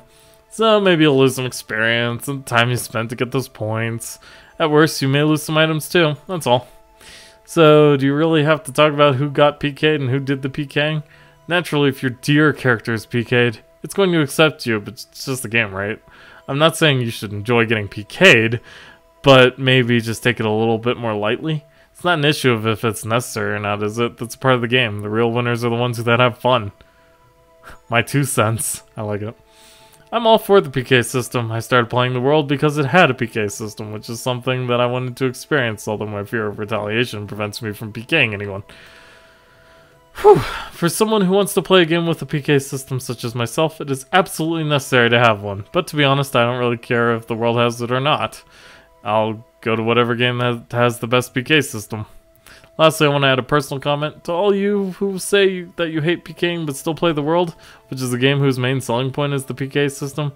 I just want to say go play another game. I'm begging you. That's not the main selling point of the world, you dick. I disagree. I want to talk about the World R2. It's a mistake to have the PK system apply to the entire game. They say that the arena was created to calm down the whole PK controversy, but I think it's done the opposite. I think they should have made it so the PK system applied only to the arena, and left the rest of the game PK free. People that don't want to get involved in PK can stay away from the arena, and the people who do want to PK, go to the arena. That way both types of people would have been happy. It's the same thing for the trouble between the guilds. Instead of killing each other in areas whenever there's a dispute, it'd be way better if they could just solve it fairly in the arena. That's the way it should have been handled. I think the current PK problem was born from the fact that the world is borderless. But it's not too late to fix things, so I think they should consider a reworking of the entire system. So I guess I have to say, I'm against the current system. I'm looking for an Olm shell. I just started so I don't have much money, and I'm hoping to get one from some monsters and treasure chests. Where can I find one? Well, it must be tough just getting started. Let me think. Go to the area below and break the barrels. I think you'll find some. Buzzing Rat's Puddle. Delta. Though you don't have money, be brave and you'll do fine. Good luck. And we got an area word. That's why you read these. I heard a weird thing from a friend of mine. Is it really true that the world was created based on the epic poem Epitaph of Twilight? Also, if this is true, what is that on the official page? Does anyone here know anything about this? I believe this is true. CC Corp won't officially admit it, though. Well, that's the Epitaph of Twilight, right? I heard that the Epitaph of Twilight was a fantasy-like story about a search for a dragon, but the main background story for the world is just a bunch of guys fighting each other. I don't think that can be right. The previous version of the World R1 was most definitely based around the poem Epitaph of Twilight. It said that the words were written on the altar, and whole grounds are proof of that. With regards to the World R2, the two event planners structured the game from scratch while incorporating the atmosphere of the World R1 as much as possible, like having the same type of areas. Excuse me, but could you tell me your source? CC Corporation's E-Zine, so this is how I think it is. Fragment, based on the Epitaph of Twilight. World R1, also based on that. World R2, CC Corp's original scenario, partly based on the previous game. That E-Zine has insider info from the designers? E-Zine, like magazine, got it. Okay. I figured it would just be mindless advertising. Damn, I underestimated them. Did you need to be a gold member of the CC Corp official fan club to be able to receive it? Exactly, but you need to have $30 cash in your cyber wallet, so think carefully before you register. Wasn't there a guild that was collecting the Epitaph of Twilight and Twilight keys? I wonder if that guild is still active. I don't hear anything about them anymore. It's starting to look more and more like a bad rumor board. That was the Twilight Brigade. Now that you mention it, I haven't heard a thing about them lately either. They used to be so active too. Wonder what happened. Maybe they broke up. The guild itself is no longer around. It seems they just fell apart when their leader disappeared. But I heard the leader recently returned to the world. I guess the former members of that guild are starting to get active again too. I mistakenly used a rare serrated edge nickel coin I bought at an auction to buy a rice ball. Good evening. This is Ohm Rice. That is Ohm, by the way. Wow, really? I wonder if the rumor board is going to get busy again. If it gets to be what it used to be like, I'll be posting there too. Bring on the Twilight Brigade! Sorry for the noob-like question, but what exactly is the Epitaph of Twilight and Twilight Key business? Well, please forgive my presumptuousness, but let me try to explain. The Epitaph of Twilight is an epic poem that was posted on the internet for free. People say that the world R1 is based on it, but CC Corp denies it. The person who wrote the poem is dead now, and you can no longer see the website where it was originally posted. This is a legendary item that is said to grant the wishes of whoever is lucky enough to find it. Lots of players have been looking for it since the days of Fragment. Despite the fact that an extremely large number of people are looking for it, there are no reports of anyone having seen it. Lately, most people have started to think that it might just be another urban legend, since the information is so vague. I hope the above explanation has been useful. Now, if you'll excuse me, I must be going. So the Twilight Brigade is a guild that is dedicated to finding something that doesn't exist. That sounds kind of romantic. I miss R1. Loving new things is part of human nature, but so is loving old things. I want to go into the area again with a character that I put my spirit into making. I want to play with my dear companion. The images of a drenched CC Corp headquarters on the news. Toasted servers standing there with despair. The diligent petitions were not answered as CC Corp announced the resignation of the R1 restoration. However, listen to this. Even so, the old warm-hearted me still wants to go back. I hope the CC Corp guys hear my cries, and I hope they bring back our dear old world. I want them to bring back R1 too. It's not that I hate R2, it's just that I have more memories with R1. Damn it, who started that fire anyway? This is like people talking about vanilla World of Warcraft all over again. Was R1 really that great? Isn't everyone exaggerating a bit? Graphically, R2 is way, way better. The game system is better too. I still think R2 wins hands down. I hope R2 really takes off. I admit that's true, but how do I put it? That doesn't matter. It's just not the same as R1. We want our old R1 back. I started playing from R2, so I just don't understand why everyone makes this such a big deal about R1. So here's my question. If R1 was brought back or remade or whatever, what would you all do? I'll play them both. The reason is that I don't want to lose the characters I built up in R2, but I also want to play R1. That's a tough question. I guess I'd like to play both, but I don't have much money. I'm not clever enough to play both at the same time, so I guess I'd just wind up playing R2. Basically, I'll keep playing R2, just like Apple Star. I can't see myself playing both. But if our old character was restored, I might just quit R2 and play R1 instead. Yeah, except for the fact that everything burned up in a fire, so good luck with that. Crimson Versus board is mainly a giant string of people talking about the fact that Crimson Versus is a thing that is not happening right now.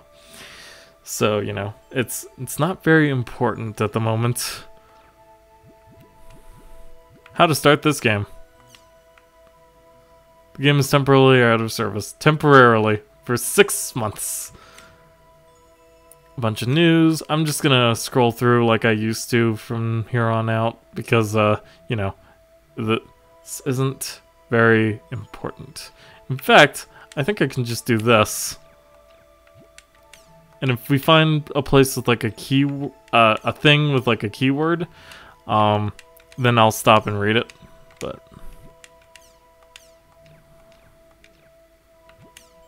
if you want to read most of these, also, Rumors board is a great way to get keywords, like the Forest of Pain. No?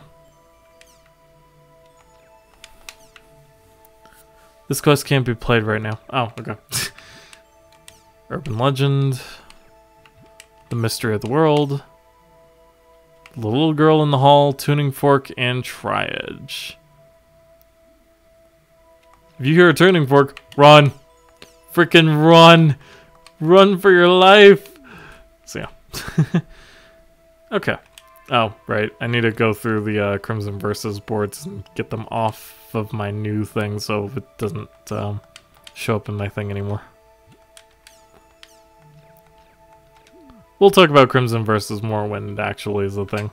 Because here it is. If you try to start it up, it's all like, yo, bro, this thing's still out of error. Or out of service. So. And then we have a movie player. Which, is a bit game fourth wall breaking. Because, you know, it lets you see title demos and stuff like that. I just want to play it real quick so it doesn't, say new on it. And then we have accessories. You can change the background music on the thing. Unfortunately, we only have one right now. But we do have a whole bunch of these. So, you know, that's cool. Let's go with this one. I like this one. We'll go with that. It's better than, you know, nothing. And you can even adjust the color of it if you really want to, but I don't see any reason to do that. So, Data Manager just lets you save. So, now that we've finished all of that crap, let's get back into the world. Oh, you can also see the official site. It's a thing that explains how the world is an MMO, and it has a few things that are actually important. Steam Alchemy. This is an alchemy device created by combining Steam and Crest technology. Just toss any item in from old equipment to spare items, and the device will transform it into a different item. Although the device was first intended to transform scrap iron into gold, the types of items that can be transformed are now restricted by law, as economists worried that it would wreak havoc on the economy.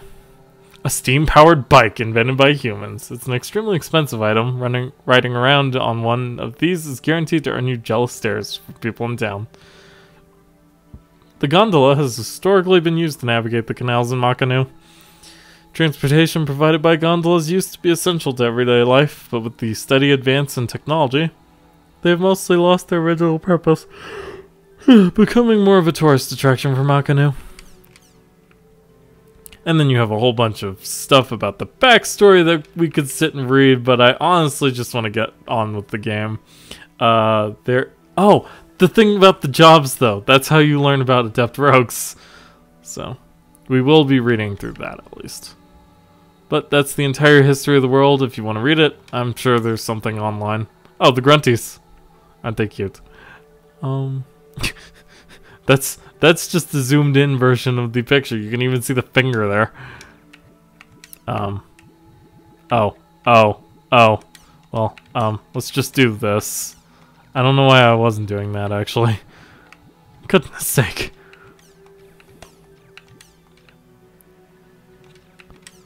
Okay, so we have races. There are humans, and then there are beasts. They, you know, they do what you would think. Oh, but we do have 3 different tribes.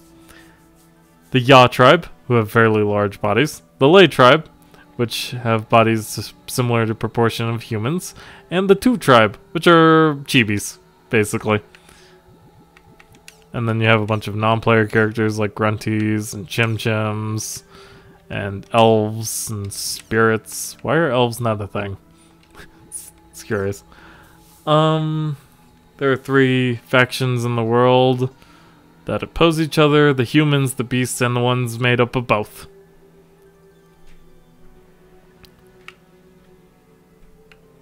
Interesting. Yeah. And then there are adventurers, which are us. Threats, such as ogres and demons and sea monsters. Oh, goodness. Alright, so you have goblin rookies and the gun giant. The angelic gore. These things are creepy. Sea monsters, such as the spearfish. Supernaturals, such as the floating sword. Ravenclaw. Crumpletree. Those things are a bit hard. Vakfang. We'll be fighting all sorts of things like these. The steam shell. These are annoying. The fever horse, which is not much of a dragon if you think about it. And the ruby cutter, along with the hecaton foot. I don't remember those. Alright, so the jobs. You have twin blades who have high agility and attack with double swords. Blade Brandier, who attack with a sword kind of like a katana. The Edge Punisher, who wield giant swords. Lord Partisan, who wield a giant lance. Tribal Grappler, who fight with their fists. The Flick Reaper, who wield a scythe because they're cool. Steam Gunner, who shoot things. And the Adept Rogue, which we actually don't have an explanation on their point system. But they are eventually able to equip various weapons and use all sorts of magic. However, each weapon must be learned separately, which requires a considerable time investment. Even so, this training will eventually pay off, making them highly adaptable in any situation. And then you have Harvest Clerics and Shadow Warlocks, and also the Macabre Dancer. Currently no support information is available. What? And then you have the official forum, which is different from the community forum. You know, you have the Medic Union, which are useful people. You'll find them randomly around the world, in different areas and stuff, who, yeah. The big Chim Chim. The dark guy PK'd me. Playing in a group. Soloing. Oh, hold on. Okay, we got a whole bunch of words. Stop. Conserve items. Even if you're a cleric, you don't want to be using up your items.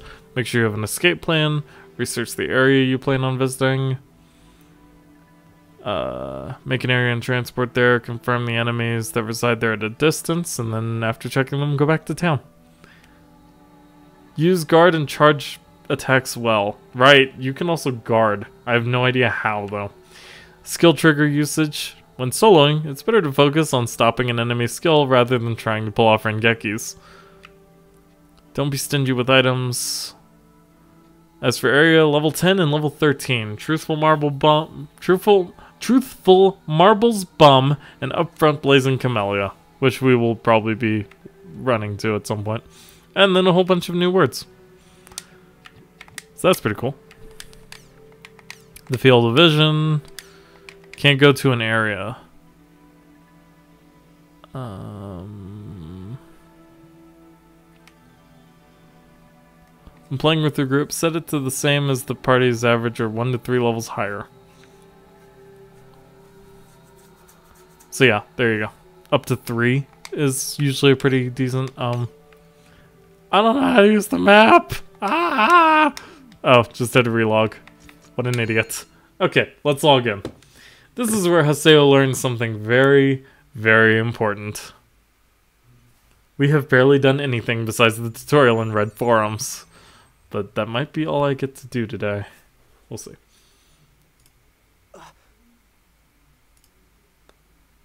What's going on? No, I have a couple Why more is my hours. equipment different?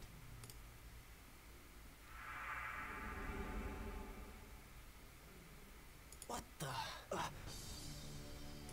back at level 1? What about my items?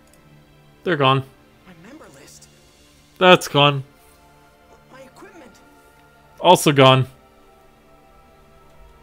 Any other dumb questions you want to ask? Gone. It's all gone. You're starting from level 1! Because you've been data drained. Hey, did you see that guy just now? With the really weird arm? Totally.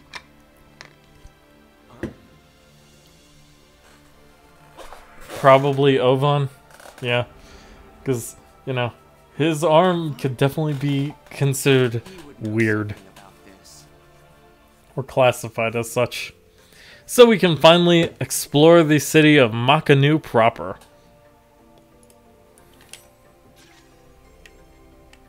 So our destination is that swirling blue circle, and we have a whole bunch of areas we can go to.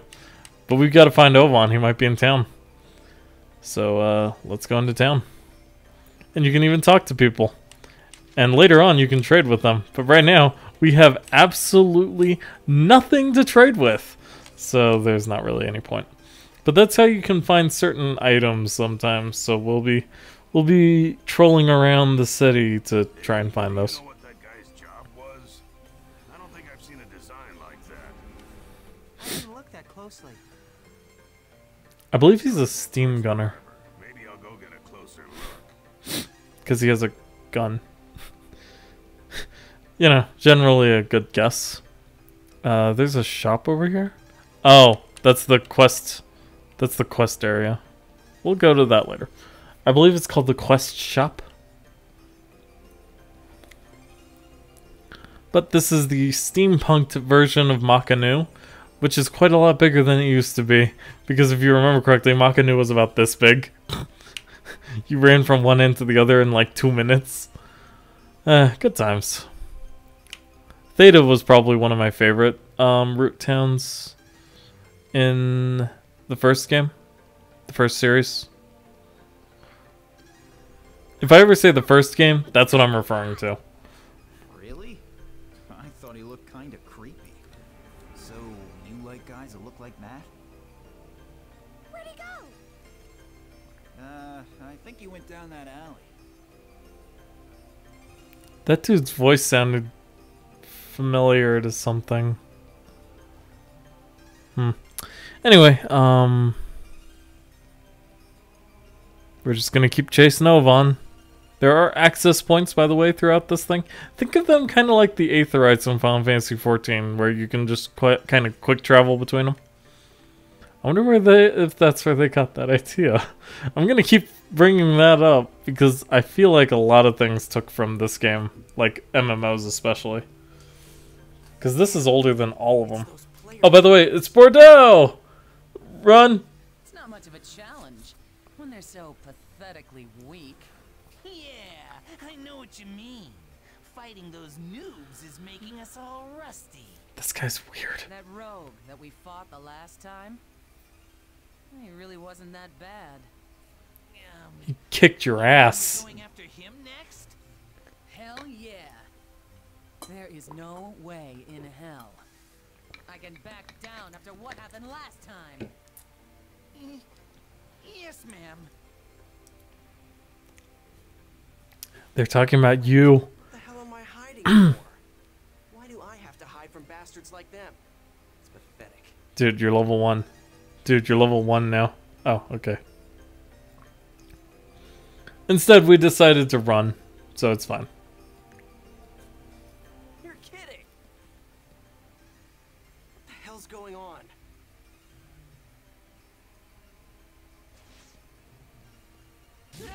Block. Gaspard, are you okay? Huh? What happened? Are you okay? Yeah. Hey, are you a new player? You're a noob? Oh, hey, I'm sorry. I guess I must have scared you, huh? Hell no, I'm not a noob. I'm the terror of death. Terror of what? What? Wait, are you talking about the famous PKK Haseo? Oh, you're a player killer. I knew I'd heard about him somewhere before. But I'm pretty sure the player's name was Haseo.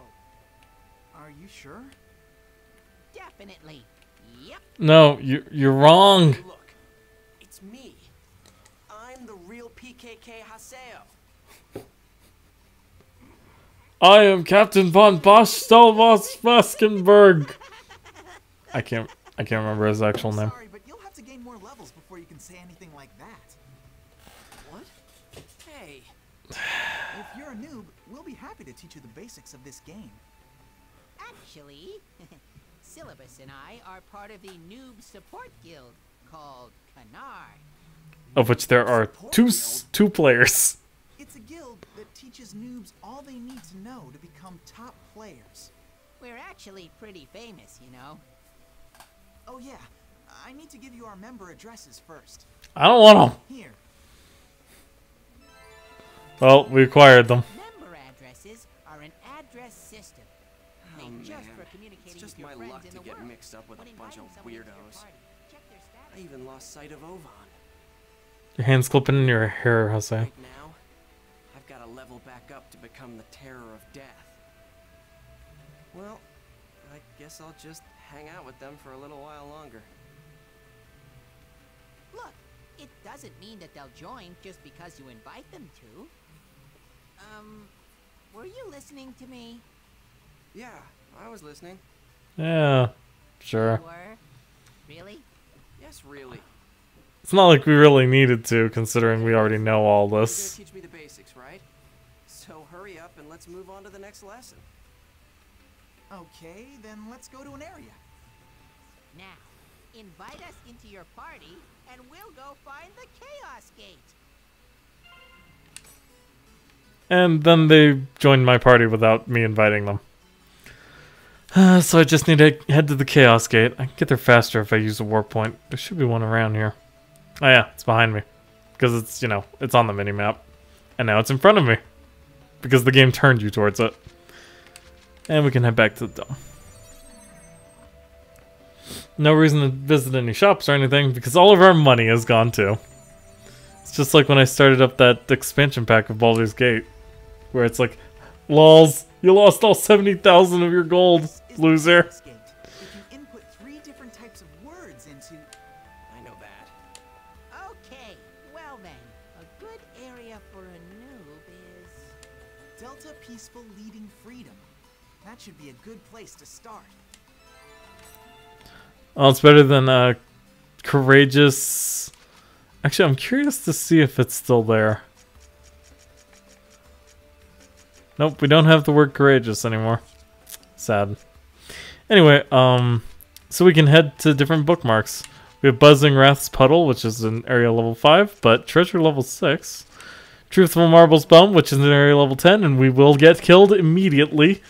Upfront Blazing Camellia, which is even worse. And area level 3, Peaceful Leading Freedom, which is a dungeon type. So there are 2 types of areas in this game.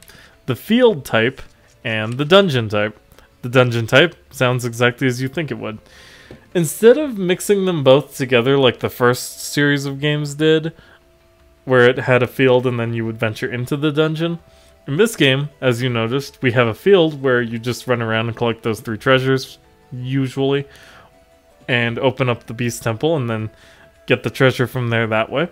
Or you can go into a dungeon, which will be more like the traditional dungeon format of those games, and at the bottom still is a Beast Temple. Element Fire Wind. So let's head in there. Delta Peaceful Leading Freedom, our first real area. Bringing 1 noob to the dungeon. Repeat, bringing 1 noob to the dungeon. I told you that. How about we just advertise that to You're really the terror of death, right? all of the PKers in the area? Wanting to roleplay something like that, but I'm not really sure if you should do Terror of Death, you know? Player killers are going to come after you, and it'll definitely be rough for you. Hey, I can handle. shut up and listen. So you're saying you're really the PKK Haseo, the terror of death. And when you logged Yes. in, your level went down 133. 133 to Okay. 1? No way!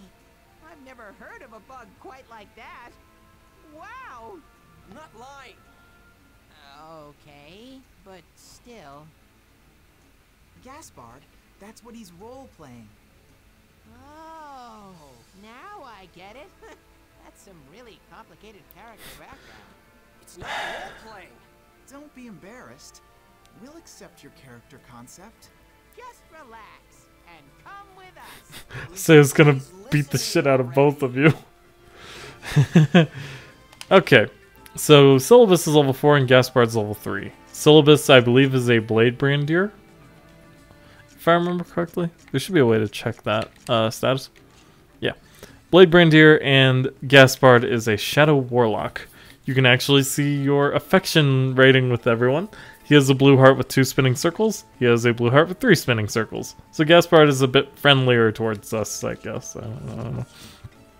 Anyway, so yeah, let's go. Our dual sword skills, by the way, back to rank 1. And we are completely and utterly... Enemy has been spotted. Okay, maybe we should start by telling you about the skill trigger. I already know about that. But how could you know? You're just a noob. No, I'm not.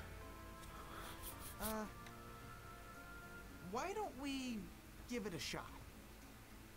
Okay. Syllabus is curious to see if Haseo is actually telling the truth. And Gaspard's just an idiot. I really don't like Gaspard. Even when character development happens with him, I still don't like Gaspard.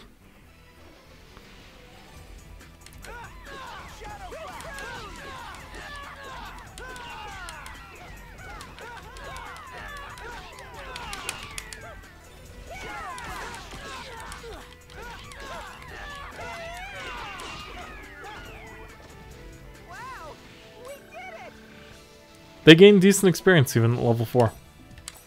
Did you, not know how to use the skill trigger? Shut up. Just forgot for a second. That's all.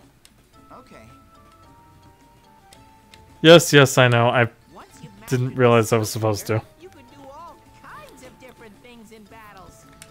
For example, you can stop the enemy's attack, or you can cancel your own attacks. I feel like I've heard this tutorial before. Mastering it. Go, Haseo! Stop treating me like a noob. But hey, you are a noob. Okay, let's keep going. Do you people ever listen? One of these days, they'll listen to us, Haseo. For now, we have a Chim button! This is a mysterious animal that resides in the world, known as the Chim Chim. Approach it and kick it! Kick it in the face! To acquire energy known as Chim Spheres. Chim Spheres are vital to operate the various steam machinery, so you should always keep at least 30 in stock. However, if you have too many, it may cause some difficulties. Oh, by the way, your party members will also kick them for you. Now, occasionally, a rare Chim Chim will show up that gives you more than one at a time. Otherwise, you know, you'd be sitting here kicking this Chim button for ages. Like that one. That gold one with the purple thing on his head. That was a rare Chim Chim. He gives you 10. So we'll do this until we get about 20. Actually, there's also this button. This steam switch. Anytime that happens, you can kick that over and get like 3 Chim Chims at once. It's a little bit faster than kicking the one that gives you one at a time. Sometimes your party members will do it correctly, and sometimes they won't. It's just kind of luck of the draw. And where they land. Okay, we got 30. That's good enough for now. There are other easier ways, I think, if I remember correctly, of getting Chim Chims. But for now, we should keep exploring this dungeon. There's another enemy. Well, now that you know how to use the skill trigger, let's learn about Rengeki. I already know about... Okay, then let's go and fight them. I'll tell you the timing to execute it, so make sure you use it. Listen to me, damn it. Don't worry, we're listening all right. Yeah, right. Not good. Outbreak of battle.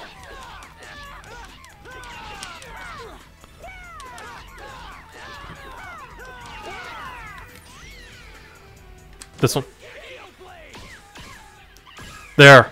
I freaking did Rengeki. Leave me alone. I could even do it again if I had my skill thing ready. Ow. I missed it. That was nothing.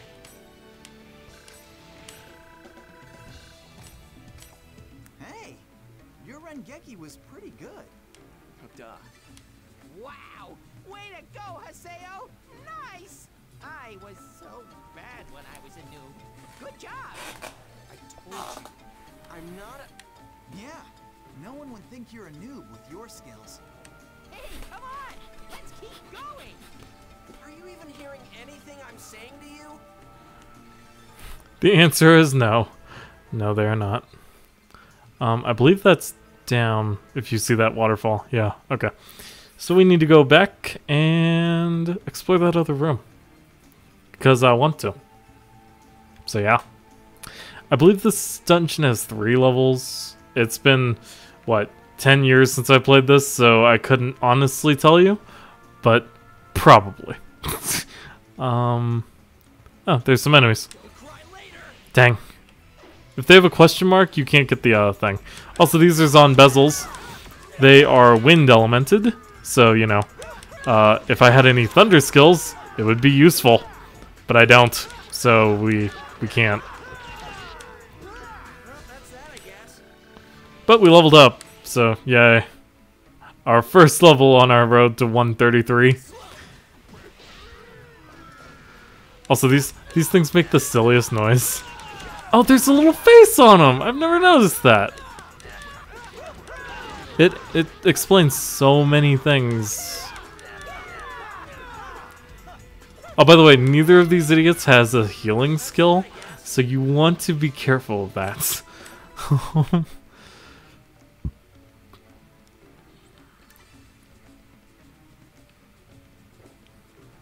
In fact, if Haseo has rep, that would be useful. Oh, no. We have some health drinks and some sprite things, so, you know, at least there's that.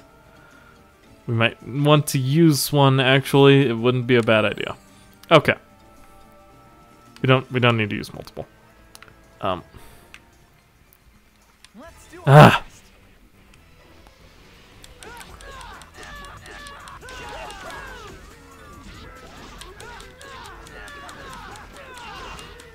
Even though water is not what they're weak to, it still does enough. Rengeki! I freaking love that. Rengeki will always be a favorite action, so anytime you do them, you'll get morale. Other actions that give you morale, well, it's just random stuff. I believe that's supposed to be too slow. I've always thought that ever since the first time I played this game. Now, unlike HP, SP does regenerate very, very, very slowly. So, there's that. Alright. Well, at least we're getting the noob support a bit of levels, but we are also gaining them. We are now level 3. So.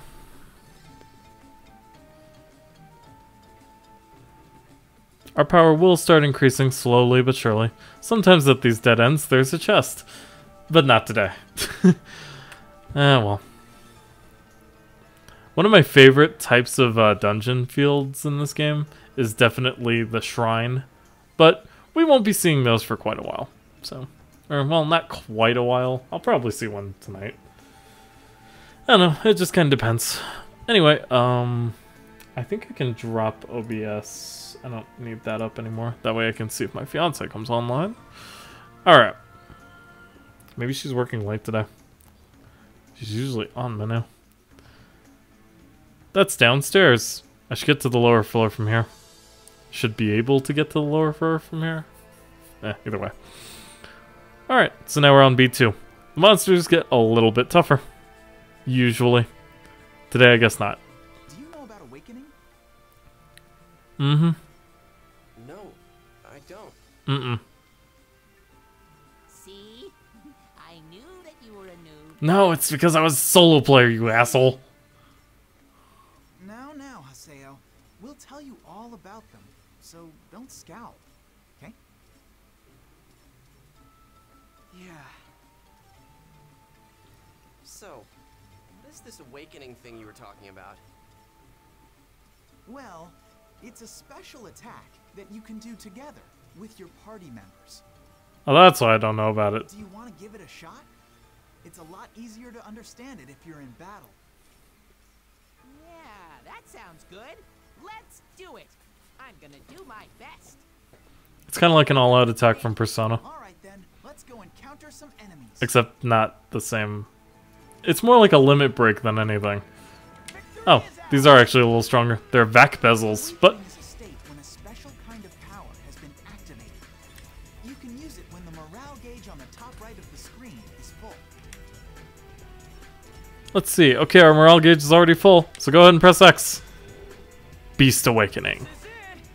Okay, I'll do what I can. You'll get different awakenings depending on your party composition, but I don't actually understand completely how that works. Anyway, Beast Awakening basically lets you go ham. I love using this technique. You just got one step closer to becoming the terror of death. The enemies get stronger as we go deeper. So let's kick some butt and get you leveled up. Bop, bop, bop. Normally we would have killed them during that mode, but tutorial, so it didn't allow it for us. This is a steam door. We can open it with chim-chims. Or chim spheres. Same difference. Chim spheres needed 5. Sounds good. But yeah, if you get close to 100, certain types of chims appear. Oh, hello. How's it going?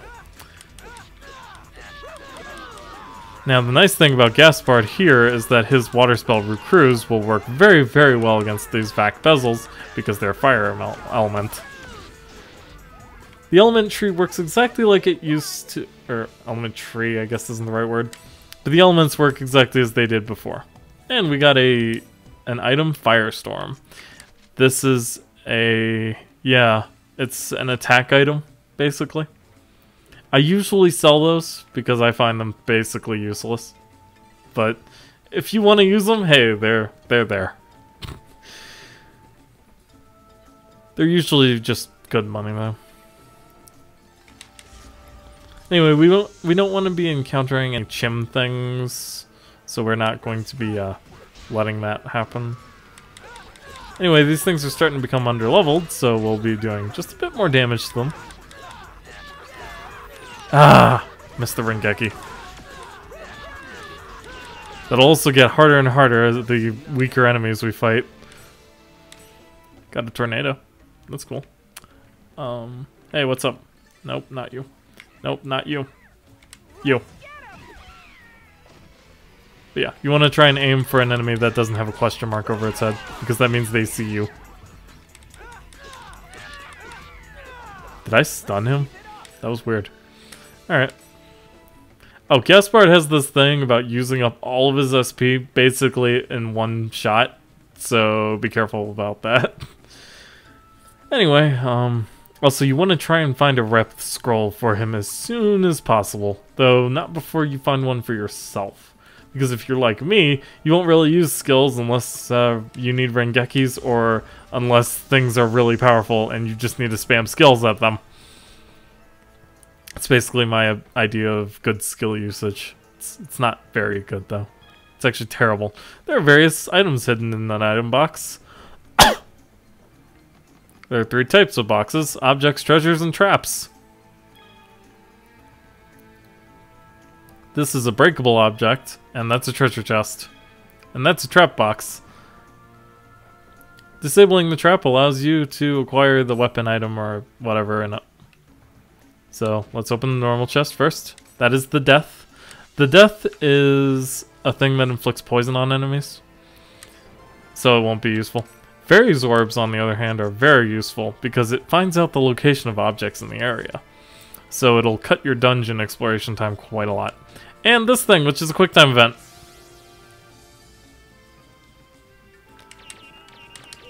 And I need to learn the Xbox controller because I was waiting for X, triangle, square, circle to show up. But we got the Spin Koga, which, as I'm sure you can guess, is a much... Maybe much is not the right word, but a better weapon for Haseo. So we'll be doing a little bit more damage now because we didn't get killed by the trap because I was a bit thrown off by the trap box. So these are the Spin Koga. Different weapons actually have different models in this game, so it's pretty cool.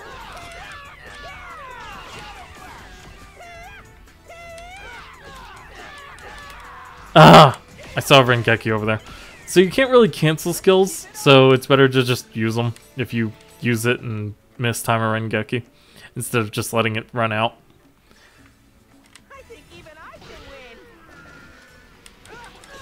Depending on your party members' statements, you can tell the levels of an enemy. Such as, if you're fighting these things and they're all like, yo, this thing's gonna kick our ass, then it'll probably kick your ass. So...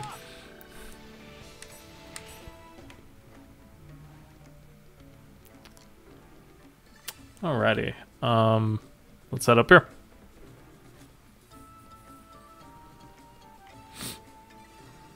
Hey, do you guys know anything about Tri-Edge? Tri-Edge? No, what's that? Some kind of event monster or something? It's the screen name of a PK. Never heard of him. Me neither. Oh, okay. I guess that's all we had to say about that. I'm gonna have to go back for Chim Spheres here in a second if this keeps up. Because now we're down to 5. Oh, but there's the beast statue. So I guess we can collect some later. If I remember correctly, it's actually easier to find them in the field areas. This is a statue of Folset, the god of law in the world's backstory, but we just call it the beast statue. I already know that. And there is the treasure offering. See? Go on and open it, Haseo. Man, doesn't this bring back horrible memories? But we got the Brave bracelet. Oh, Hey, crap. Been a while, huh? They're from Kestrel. Huh? What? Hey, who are these guys? Famous player killers. What the? Not now. Well, well. Looks like you haven't been keeping up since the last time we met. It took me a little while to recognize that you were really the terror of death. What? He's real? You're really the terror of death? Yes. How amazing. I mean, what a coincidence running into you here. I tell you, it has to be destiny. What were you doing in a level 3 area? What are you talking about? Yeah, right, moron. Give me a break. Someone sent me an anonymous email. Oh. So I decided to come and have some fun. Now, what should we play? Well, for starters, how about I love you to death? I don't really know what's going on. But please, no violence. Gaspard. He got in my way.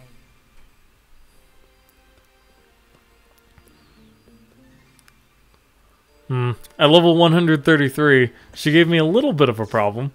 At level 5, What is this? well, What the hell is going on here?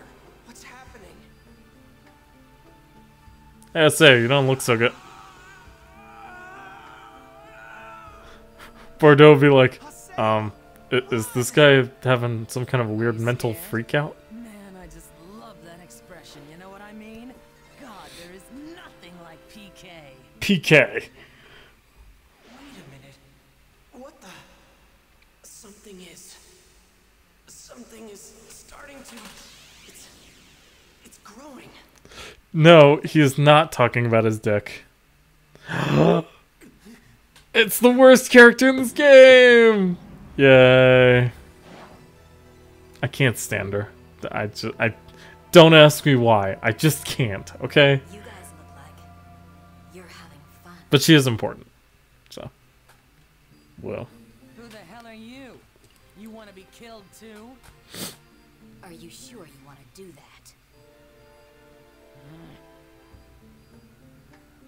The guild that you PKers hate the most might be heading this way as we speak.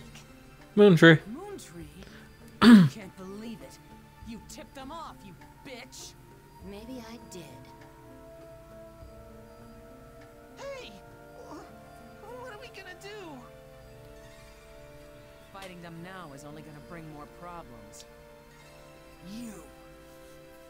I won't forget this. The thing to leave the area was over there, though.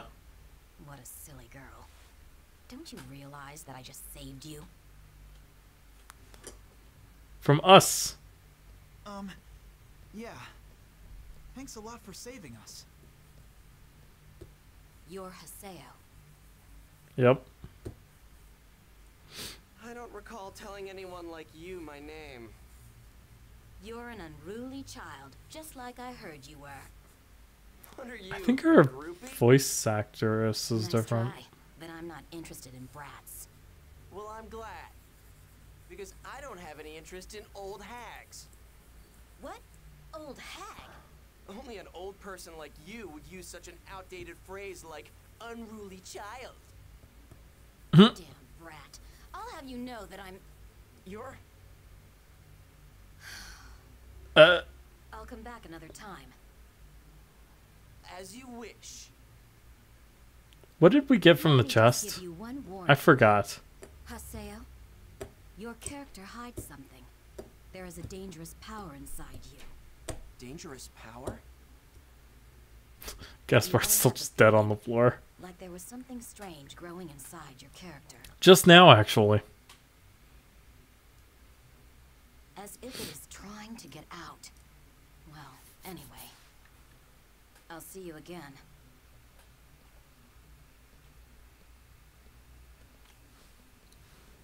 Phew. Oh, man. That was pretty scary.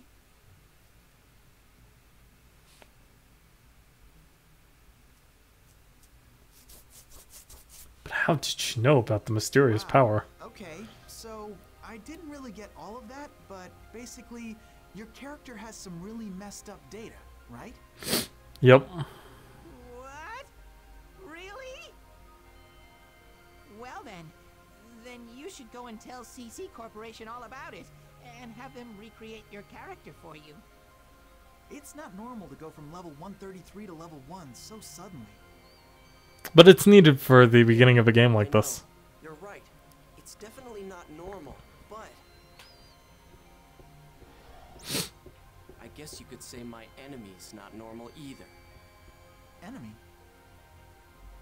If that dangerous power, or whatever she was talking about, can help, then I've got no choice but to keep using this character. That sounds pretty serious to me. Oh well, anyway, good luck. You know what?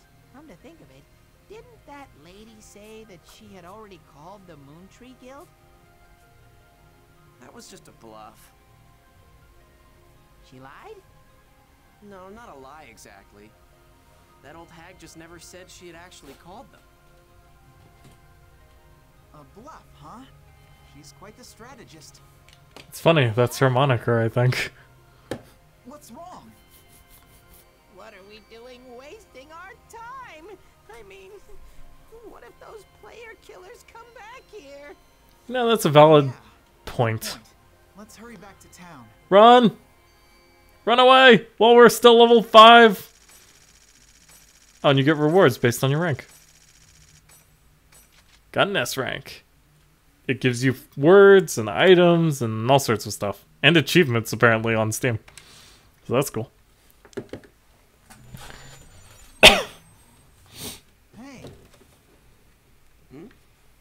Why don't you have Moontree protect you? Yeah, that's right. You've got those really strong-looking PKers after you. Screw that noise. Moontree is a guild that supports the abolishment of PKs. And part of their mandate includes helping PK victims out. Moontree, huh?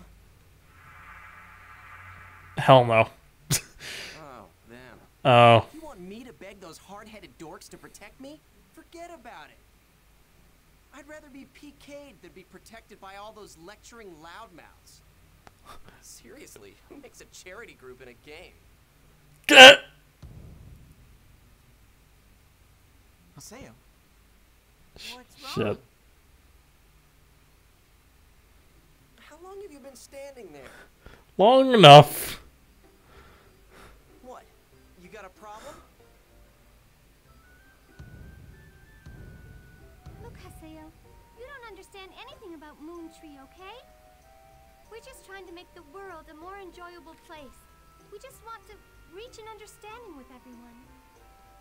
I mean, doesn't everyone feel like being nice to someone sometimes? We want to protect those feelings. We want to be able to protect those feelings. But everyone likes to make fun of us, saying we're just some charity group or some cult. We just want to improve. We are not here to lecture anyone. Do you get it? Do you understand? Do you, Haseo? Yeah. Please, take this. Oh, why did we get that?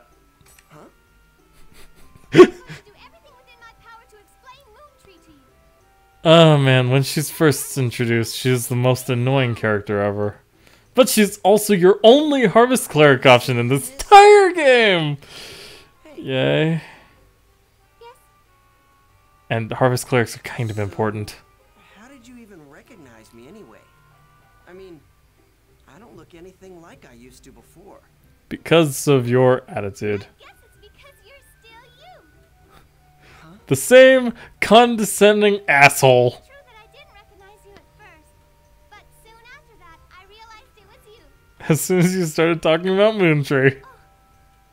Sakaki's calling me, so I have to get going now. But I'll tell you a lot more about Sakaki. You can go suck my... Anyway. I'm sure you could all figure out where that joke was going. So I'm just going to leave it. Is she a member of Moontree? That's great. Yeah, that's great. If you're friends with a Moontree member, the PKers are bound to leave you alone. Nope. When she's that one, and she's like lower level than we are right now. She's got the same face and everything. She's definitely not Shino. Remember this statement. It is very important. Well, that was all really interesting. Okay, we're gonna head for another area. How about you, Haseo? No, Okay, got it. Well, if you need anything, just call us. We'll help you out.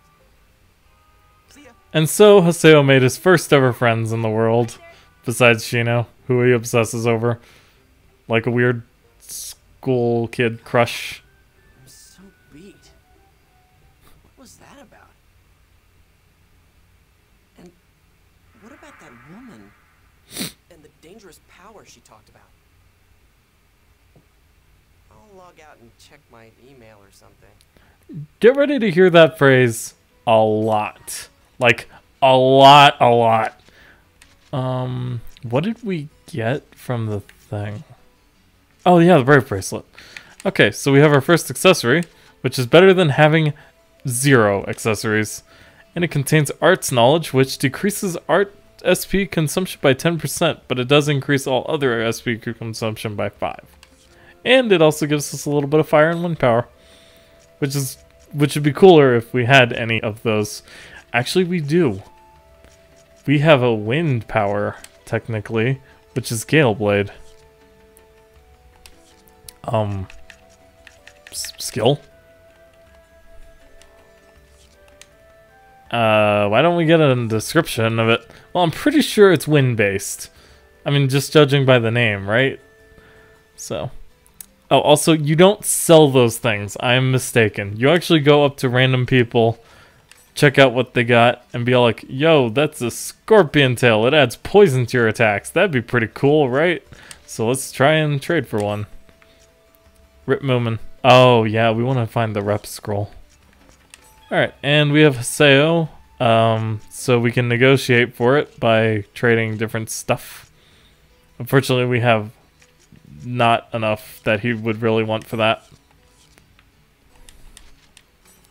But somewhere around this game will be someone with a scroll that teaches you something that is not Vacdon. So most of the old spells return. Ru is water, Vac is fire, Zan is wind. Dawn, it means that it's a fireball. No. A fire drop ball, I guess. I don't know how to describe it. Increase all his skill points by 50. That's not bad.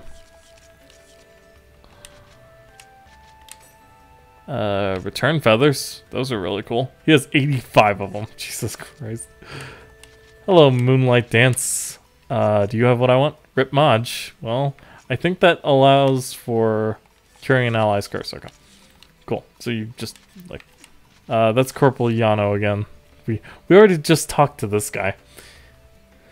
So yeah, somewhere around here will be someone with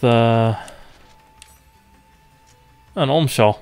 We were just talking about those. That adds a water attack, but we already know a place we can go get one. In fact, we could actually go there right now because we're high enough level for it. Health drinks and earth spikes, so not much. These are player stores. You can buy things like blessing sodas and job equipments and stuff. So, yeah, there's that. Fire mouse skin is fire attack. There's blue again.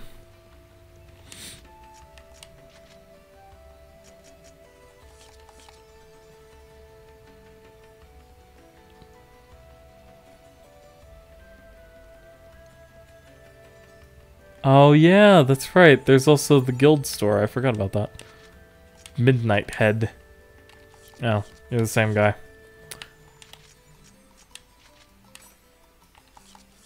Well, okay. I'm bored looking for this. Let's log out. And check my email or something. Common phrases in this game include. Ugh, I can't wait until we get some new music. Anyway, community forum has some new stuff on it. Hey, some new Akala. Nice. Let's check out what's the haps. The Terror of Death. That would look cool if it wasn't for the face. Yeah, I'm not gonna sit here reading all the forum posts from now on. I realized how boring that probably was, and I apologize.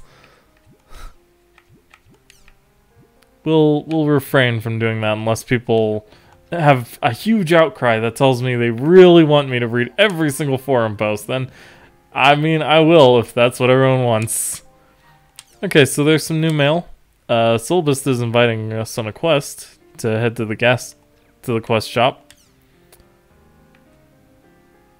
Thanks for venturing together with me. I never thought you were the real Terror of Death. I've heard a lot about you. This is the fourth time I've been targeted by PKers. I'm just glad I didn't actually die this time. So what are you going to do now? It must be really tough having to start from scratch again. Oh, you can also respond to these emails and stuff. Well, some of them. I'm going to level up. Otherwise, I can't even walk around the world without feeling inadequate. Yeah, sounds good. So you were really the Terror of Death. I was so surprised. I wonder how many times I've been PK'd now.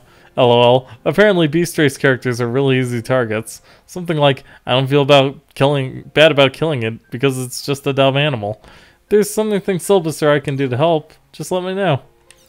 If you find out anything about Triage, let me know. I don't have any business with you. Okay, well, we're gonna go with the first one because it sounds less of a dick. And then there's Pi. This is basically a repeat of what we went over before, but don't forget, your character hides a very dangerous power, and we are the only ones who are capable of controlling that power. Just who are you? Do you not get how cryptic you sound? Haseo is the nicest person you'll ever meet. Oh, and you get little, like, things. Adelie has zero, and I mean zero relationship with you or wanting anything to do with you right now. Except lecture you. So, yeah. Alright, so we have checked our email and gotten some new stuff. So let's log back in. That's going to be the general cycle of the game.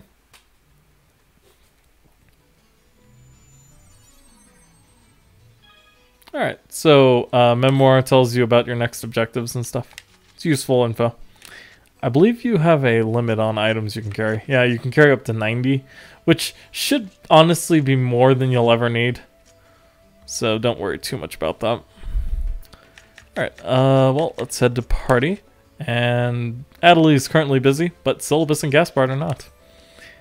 And while they're not playing with you, they will also be working to level themselves up, even with you not there. So, you know, at least they won't be completely useless the next time you want to go invite them to something. So Syllabus sent us an email mentioning to us that he wanted to check out the quest shop. And that sounds like a good idea, so let's go ahead and do it. We could go get that Olm Shell, but I mean, honestly, you can get those really easily. A bunch of different items like that, which are customized items, but we'll go over those when we get one. For now, this is the quest shop. He has a globe on his head, and it literally has clouds on it. It's fascinating, I know. Anyway, we have the crown quest. Kick the King Chim Chim and catch the crown. Suggest a PC level of 5. Close enough. We're level 4. I want someone to get the Chim Crown for me. Obtain the Chim Crown. Delta, chasing Cupid's Phantom. So you'll be taking this quest. Please wait just a moment. Hello, this is the quest shop. Thank you for your patronage. We have some adventurers here who have accepted your quest. These are NPCs. They're NPCs. My name is Kubo. Dr. Kubo, that is. My research relates to Chim Chims. What? What kind of research? Well, no, that's a secret. I can't tell you that.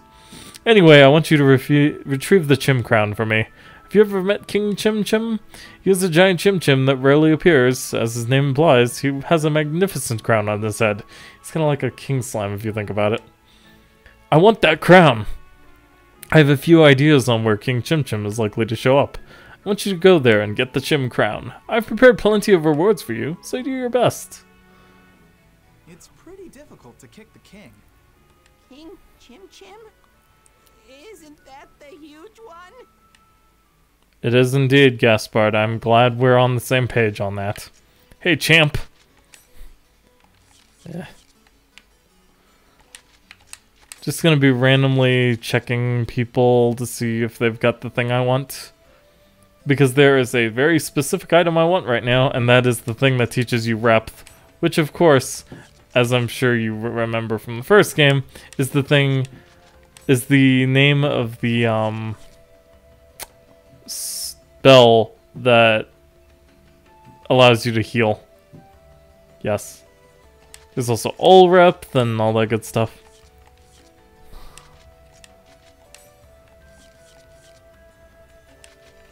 Quasar. That's a name. Alright. There's also an item store, but right now we have literally 54 money.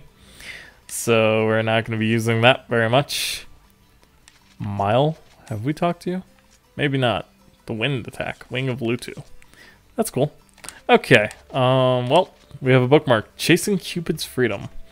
But we do have Buzzing Wrath's Puddle, which is level 5. They're both level 5. One is in the shrine. Nah, let's do Chasing Cupid's Freedom. Monsters in this area are slightly strong at your current level, but you will require slightly better items. Cool.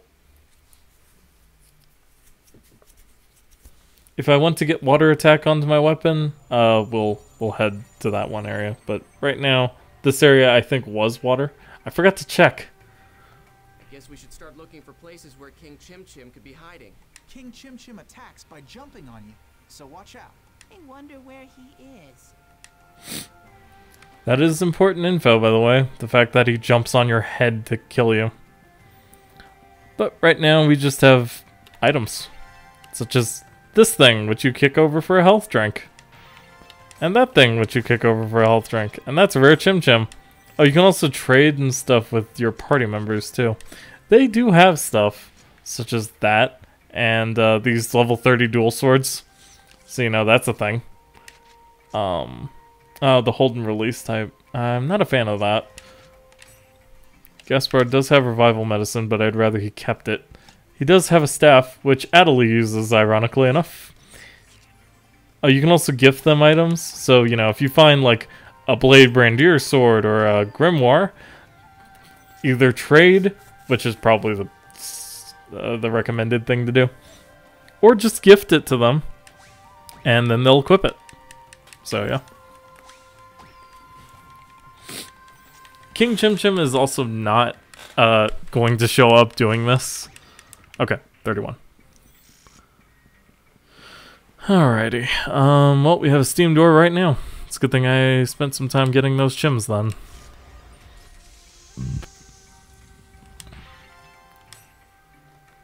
Okay, let's see. We have some Rue Tigers. Rue Fang, to be exact. So, Gaspard will actually suck here, won't he? Crap.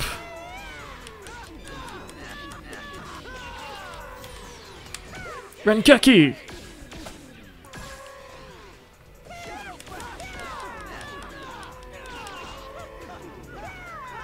Luckily, Gaspard is smart enough to know not to use water skills on water monsters. So, you know, at least there's that. Right now, also, as I'm sure you've noticed, we have one skill in our repertoire, and that is Galeblade. We will get more as we either level up or learn or attain skill points for our weapon. I can't remember which. I think it's the latter, actually. So if you look at your status, you can see your thing right there. I pointed at it on my screen as if people could see me do that. But on the top right, it shows you dual swords. And we have this much. Yeah, it's going to take a little while. Let's see. Well, there's a thing to kick. Bringing plenty of health drinks into areas is a good idea, especially because in this game, you do not have a Harvest Cleric for most of it. Except for the missions where you're going places with Adelie. And she burns through her SP like a mad woman. So... until we can learn Rep ourselves with a scroll, it will be pretty difficult. That's just the reality of it. Anyway, let's get some more health drinks. Always useful. And a Steam Switch, since I do see the door thing over there. This one's actually a little bit harder to time.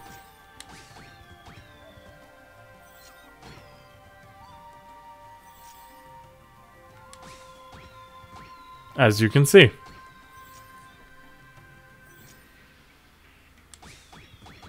There we go. There's probably an achievement in Steam for kicking a whole crap ton of Chim Chims.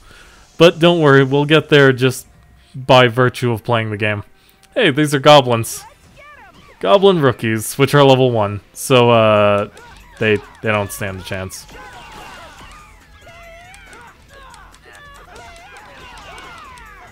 Because of my playstyle, we'll have plenty of SP at all times, so it's useful. Still gaining 177 experience per battle, so it's not terrible. But we'll start getting a lot less. And to the point where we'll have to kill 1,000 goblin rookies just to get any kind of levels. Which would be very difficult, by the way. So generally it's just better to stay on level with things. This feels going deeper, and I want to... You can apparently close the map by pressing select. Oh, that's what that guy was talking about on the forum. I understand now. It's all come full circle. Anyway, what's up in here? Nothing. Pay attention to Haseo when you enter new rooms. If he's got a little arrow on him, that means there are enemies in the room, and it shows you where they are. So, you know. Paying attention to that is generally a good idea. Try and get as many surprise attacks as you can, because that is good for rank.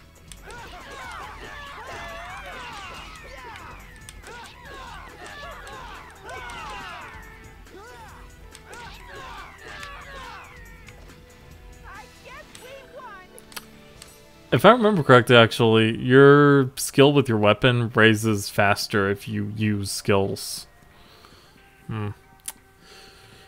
Oh well, when I want to skill grind, I'll be sure to do that. Dang it. I missed the button completely. That was sadness. Alright. We'll also need some more Chim Chims here in a second. Chim Spheres.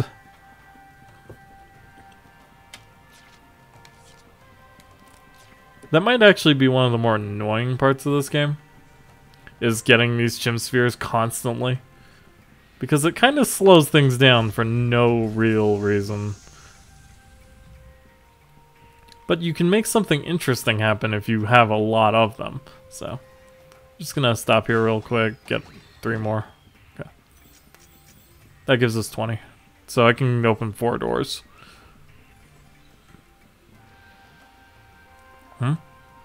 What's that? Oh, I forgot about these. It's a new way. Haseo, it's a new way. We've got to kick it. Haseo, King Chim Chim will show up if you kick the Nue. What?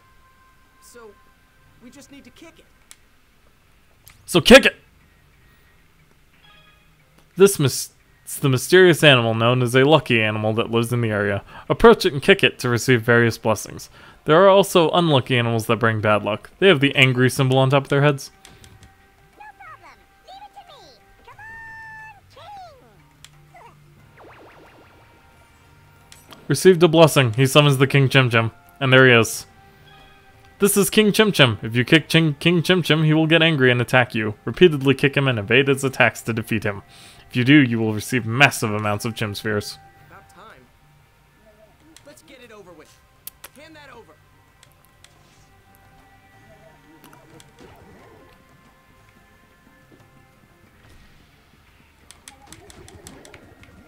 Alright, so if you triple kick him,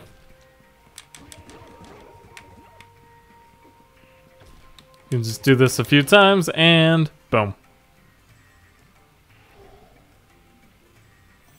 And you get a crap ton of Chim. And we get the Chim Crown.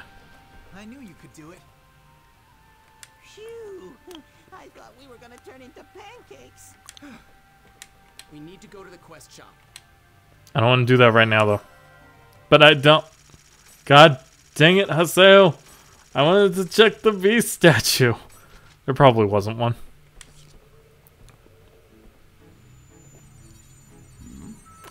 Oh, you're back already. That was fast.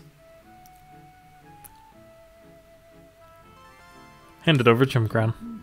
Yes, this is the Chim Crown, all right.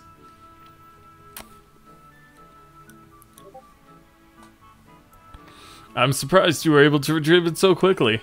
How would you feel about doing some work on the side for me? There's something I want you to help me with. My home is in the Mercenary District. It doesn't matter when, but please come visit. We'll discuss the details when you do. Farewell. Quest completed! And we got a text of wisdom. And we have new mail. That'll keep bothering us for a while. But, text of wisdom increases magic attack value by 3. I could give it to Gaspard, but we're gonna save it. Not for Haseo, obviously. I don't plan to use very much magic. You can play the game that way. Just learn a whole bunch of magic spells and start spell slinging, but that's definitely not what it was intended for. So in the Mercenary District, there is this thing. That is your at-home. That's not what we want. I think it's the blue house-looking thing. Yeah, it's this one over here. You know, with all the Chim Chims around. Dr. Kubo's home. I've been waiting for you to come and pay me a visit. I have some important work for you. What I have to say from this point on is top secret. You mustn't speak of it to anyone, do you understand? What about all my stream audience, though? I'm working on a project to cultivate Chim Chims. Currently, there are no methods to cultivate Chim Spheres, and thus they must be collected in the wild. But if we can change that, it would be quite a revolution. However, in order to complete my project, I need detailed data on Chim Chims. That's what I want you to do for me. Here, take this. It's a portable scanner that holds the essence of Steam technology within it. Each time you kick a Chim Chim, the radar will automatically scan and record the data. They'll also import all the data that you've gathered in the past. Any Chim Chim data will suffice, but the more rare the Chim Chim, the more data you'll be able to obtain from it. I'll reward you based on how much data you've gathered. Oh, almost forgot. As you know, I'm also looking for Chim Crowns. They have the mysterious ability to generate far more Chim Spheres than a normal Chim Chim. It's absolutely essential that I get them in order to complete my project. If you can bring me any Chim Crowns, I will reward you handsomely. They keep swaying. And then I keep swaying. And then we're all swaying. Well then, please do your best. How is it going? Ah, not bad. Here, I'll give you this. Oh, we got a health screw. Wait. Wait. Wait. Yup.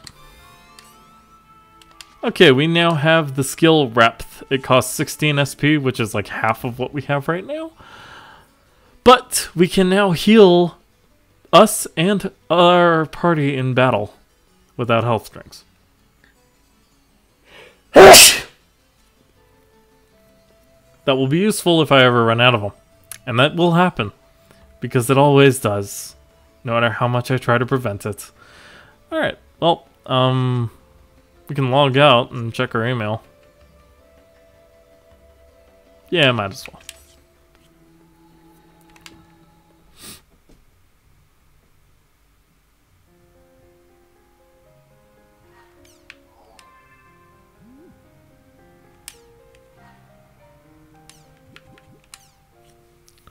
You have selected to participate in the Chim Kicker campaign. Go kick chims. Since you insisted, I decided to email you. Since when did I insist? There's an area that I love, and I was wondering if you would like to join me. The area is Delta Submissive Tragedies, Thousand Oaks. Sincerely, Adelie. That area is interesting. How have you been, Lena? Been doing alright? Things been going terrible with my real life as usual. I know it's summer vacation for students right now, but how are you doing with preparation for entrance exams? So they did include these emails. I was curious about this because you get these two emails from Black Rose and Hokuto. If you import data from the original .hack games into your PS2 version of .hack GU, and I was curious to see if they'd include them or delete or ignore them altogether. I'm glad to see they included them. So, you know, you can read this, but it's pretty long. And then there's Black Rose, who doesn't have a picture for whatever reason. But she is emailing Kite, I would assume. Because she's talking about playing together with Orca. Was Orca banned just like Kazu? Well, that would suck. Anyway. Hokuto, I believe, is from Legend of the Twilight. I would need to look that up, actually. He might be from .hack Sign, actually. I don't remember. Anyway, we could save, but there's no real reason to. So let's go back into the world. We now have a thing with... Oh my god, that's a lot of megabytes. I just realized how big this game is in terms of the game world.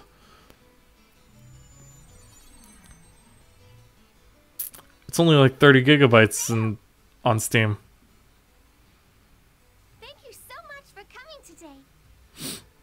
But here it's like 600. So, would you please invite me to your party? Can we not? Jesus, why are you screaming at me?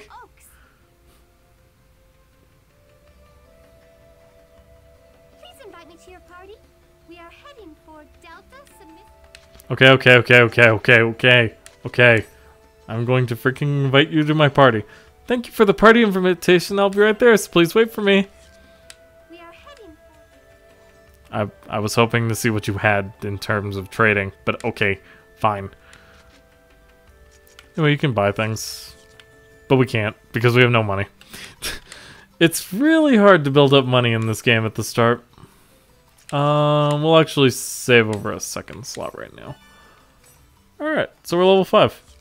I want to keep playing. So we will. Just give me a second. I want to go and take a restroom break real quick.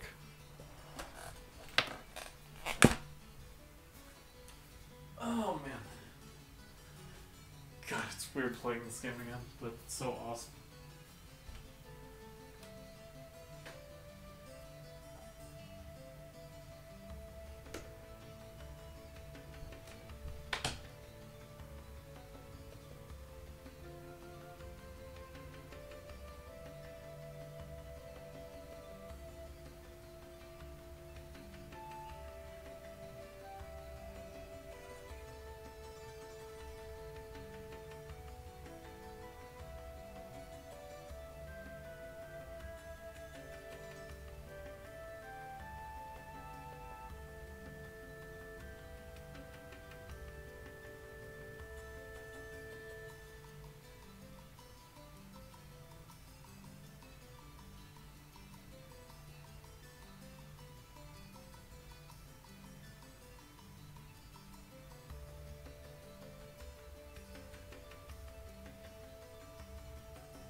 Whew, okay.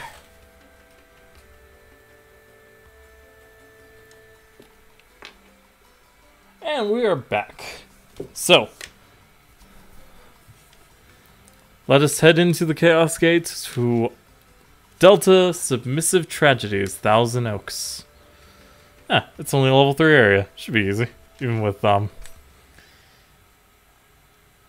just us and Natalie.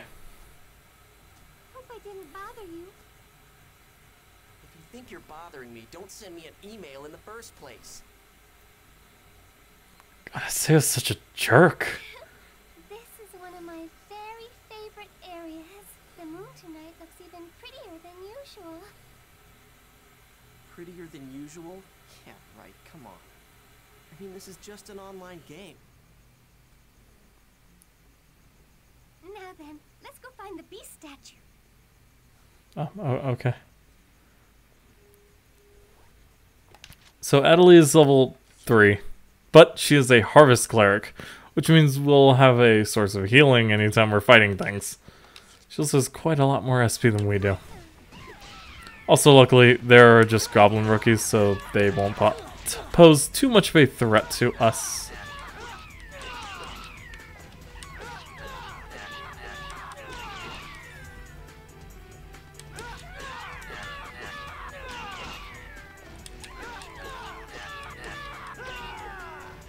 That was nothing. Actually, I do like the hold and release, I just remembered. Anyway, there's a lucky animal. Kick it! You're really fast. I'll give you this. Jesus, your voice, what is it? You sound demonic. Anyway, 200 experience. Hey, I'm not gonna complain about that. Have I ever actually encountered that lucky animal, like, in any of the 3 games when I played this originally? I don't think I have. Well, anyway. We earned 200 experience, so go us. We are actually very close to a level.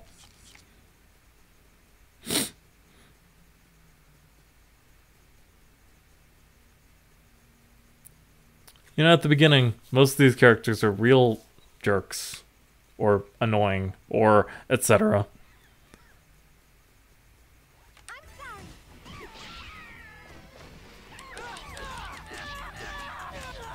Ow, ow, ow, ow, ow, ow. Stop it.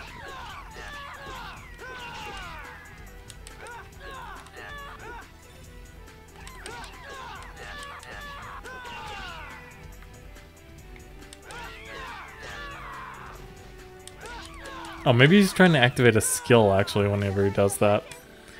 Either way, they die. They die horribly. So, it's whatever. There's a barrel. Ooh, a scorpion tail.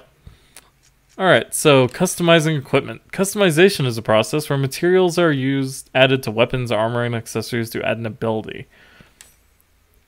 So we can go into the Spin Koga and use the scorpion tail to add a poison attack to it. And the nice thing about it is that you can remove them freely. So you can just switch them in and out of all your items. So it's good to have a bunch of those different types of things. Soil bug antenna. That's another thing for weapons. That's an earth attack. I like poison right now, though, because it doesn't require you to have to be fighting certain enemies. But if we're fighting any wind enemies, that would be useful. So those Zon swords, for instance. Ow, ow. Also, these are onion mashes. They are giant onion mushrooms. I don't know what else to say about that. It's pretty self-explanatory, actually. Also, knocking enemies into the wall is a fun way to just, you know, do damage to them.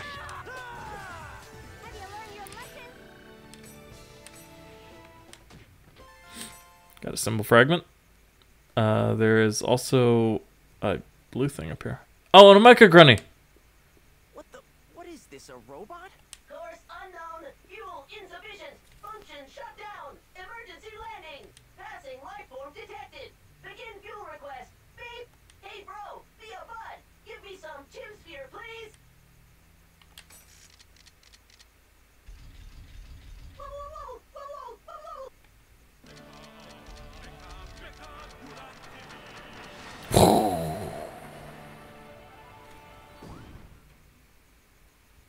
seems to have crashed, but not in this area. And you get a fairy's orb. Yay! Always help Mecha Grunty. Period. You can't argue with me on this. Always help Mecha Grunty. Okay? Okay. Alright, so moving onwards. Onwards and upwards, as they always say. Oh, okay. To close it and keep the minimap up, you... that was weird. That happened when I pressed left bumper. You press select instead of B. So, always exit out of the map with select instead of B. The origin of the name Moontree comes from... Are you serious right now? No. It won't hurt you just to listen, will it? Maybe a little bit. Moontree is run by a council of officers known as the Seven Council. You remember who Sakaki is, right? He is one of the officers. And he's also a giant Time for this. dick. Hey, Haseo, wait! Please wait! You know, their dynamic is alright in the beginning, I suppose. It could be worse. Why don't we take our time? Nah. Yep. All the remaining treasures are straight in front of us. So, let's go. Those are earth, I believe. No, vac. That's fire. Alright. Bull! I love the noises the enemies make.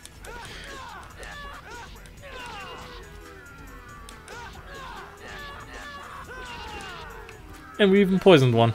Go us. Got a firestorm. Good trade material. Well, good might be a little bit of an overstatement. Those, on the other hand, are pretty good.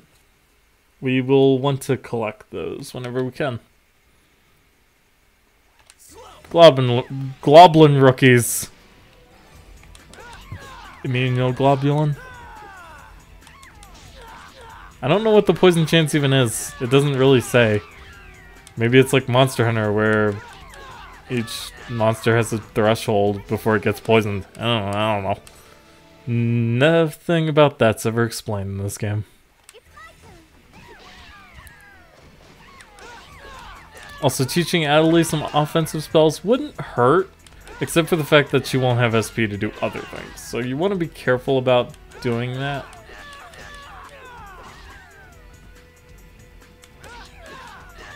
Also, annoying thing is that you have to wait for enemies to get the heck back up before you can start beating them again. Got a symbol fragment. The other one's probably not a symbol fragment. The other one is probably a... God dang it! Well, so much from a perfect surprise attack streak. That's all gone down the drain now. How am I attacking that thing from, like, a distance? Hitboxes in this game are weird. Well, that's that, I guess. Good combo. Alright, and inside this box is a trap! Alright. B-A-Y-X. There we go. And we got a loose sash. That's not for Adelie. At least I don't believe. That is light armor. What Shadow Warlocks and Harvest Clerics wear is robes. Whereas we wear heavy armor. We can actually wear the... No, we can't. Never mind. So Adept Rogues wear heavy armor? No, that's not true. It's because of the future weapons and stuff we decided to learn. As we know, Haseo will eventually job advance to gain both great swords and scythes. And normally, that would be all the game would allow. But Haseo is Haseo. Unfortunately, we won't learn anything about any of that until the third game. And I guess the fourth. But until then, just know that we'll be getting new weapons later, and then the real fun begins. Because right now, it's just kind of a bit of a button masher if you think about it. Especially with really weak enemies. That only get weaker as we get stronger.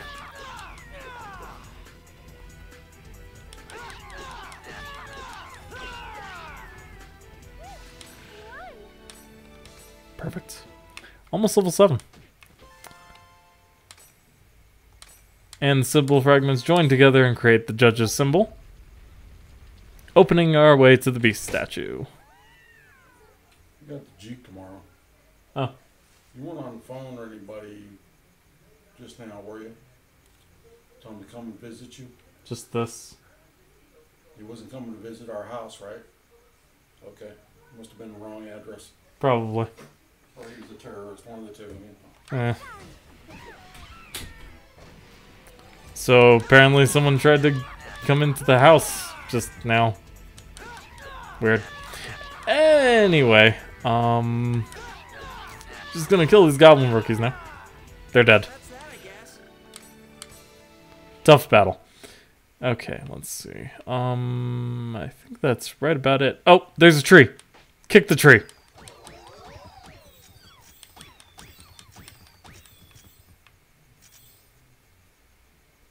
I wonder if I've missed any of those up to this point.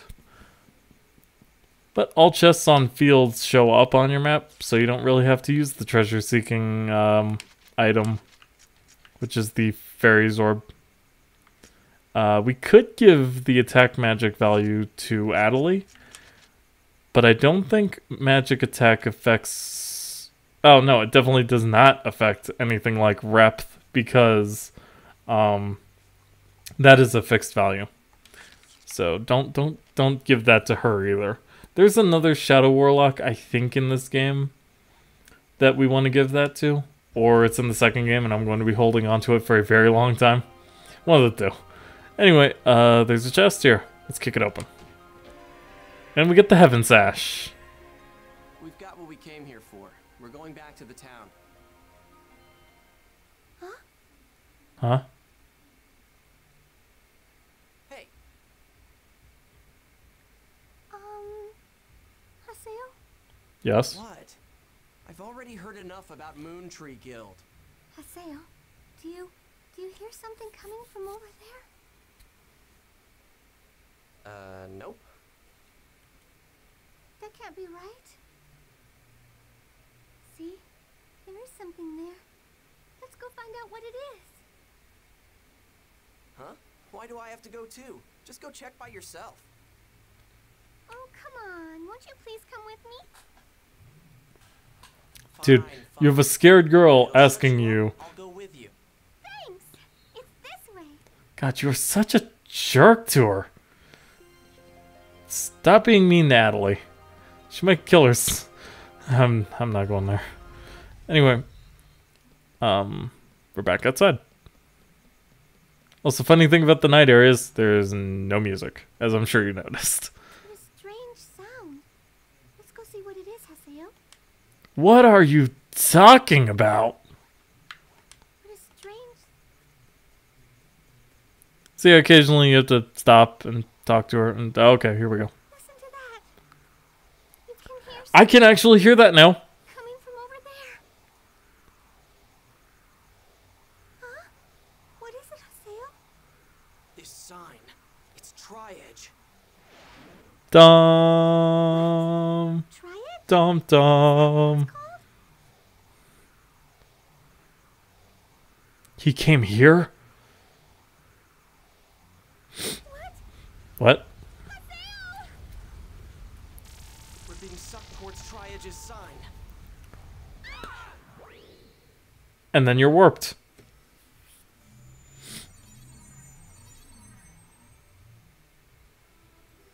Where? Are we in the Lost Grounds? Wow, look at this underground lake. Wow. This might just be a fantastic new discovery, Haseo. Haseo, someone's there.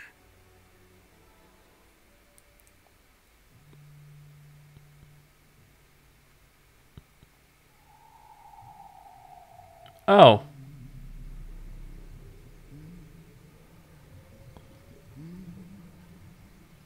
What is that? It's so pretty. And yet so deadly. That sound.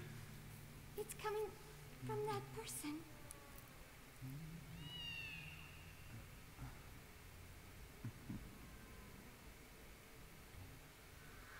Kitty. That guy. What's up with him? Well, let's go ask him. Wait, please! It's dangerous! Stop!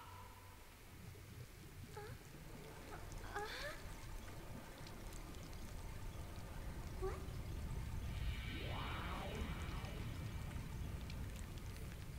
Oh dear.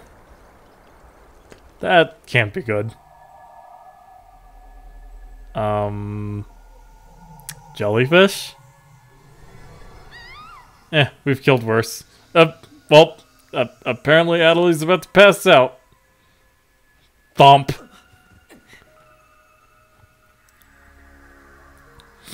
Hey!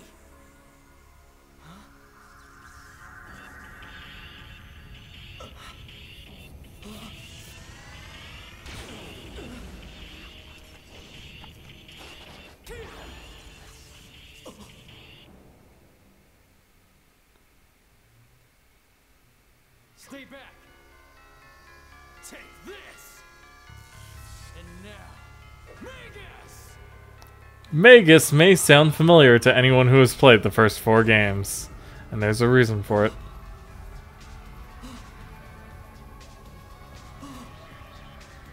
Because he was one of the epitaphs, I think they were called.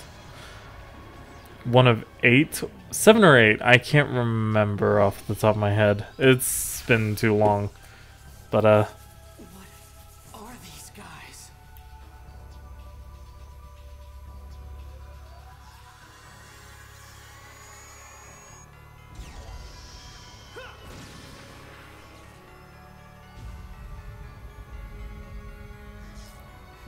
better not kill to that thing. It's like the easiest one.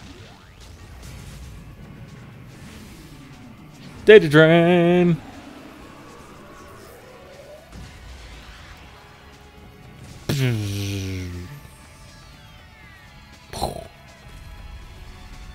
Why am I making sound effects? I have the worst habit of that.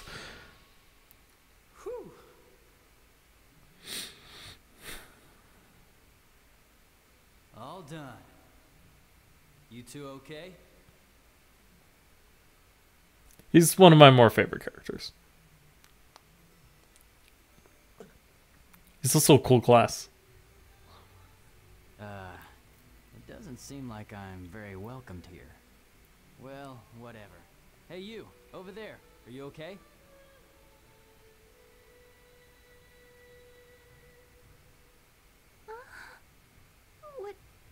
What happened to me?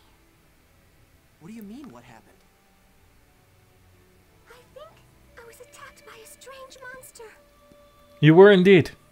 And then you passed out. I heard a loud sound that startled me, and I don't remember anything after that. That never comes up Did she later. faint in real life too? Mm-hmm. At any rate, I'm glad I got here in time. Who are you? Yeah, thanks, weird banana man. Who, me?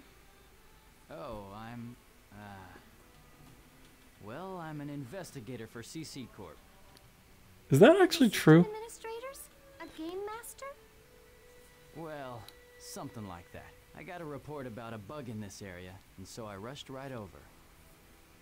And we'll learn if it's true or not later, because I don't actually remember. Right. It would probably be best to stay away from here until the data finishes repairing. No. No. There's no way in hell that was a bug data. How could a player faint from something like that? You sure ask a lot of questions. What was that giant puppet thing that defeated the monster? Puppet? Yeah, you were passed out for that part. You were able to see the Avatar. Avatar? That's right. The Last Airbender? Haseo, the Terror of Death. Do CC Corp investigators usually remember a player's nickname? Hardly. I couldn't help but think it was too much of a coincidence to meet up with you here. What? Nothing. Just talking to myself. I bet that you would like to know a lot more about avatars. Am I right? Not really. You can use one too. Huh? The fact that you were able to see my avatar means that you and your character have the right attributes. Haseo, your character hides something. There is a dangerous power inside you. Come on. Come over to our headquarters and you'll see. And while you're at it, you might be able to get some info on Tri-Edge. How did you... Who told you about that? Like I said, that's just one more reason why you should come. Throwing out the bait. This is Kun. Kun is awesome. End of story. I keep clicking off the thing. He's a steam gunner. It's pretty kick-ass. Looks like this is a big fiasco. That's one way to put it. Off something that happened to you like this. What's wrong, Haseo? Why are you acting so scary all of a sudden? If we hadn't been lucky, you'd have... Died, passed out, gone into a coma. Who knows? Okay. All the above. But I caused you a lot of trouble with what happened, right? So you realize it. I'm sorry.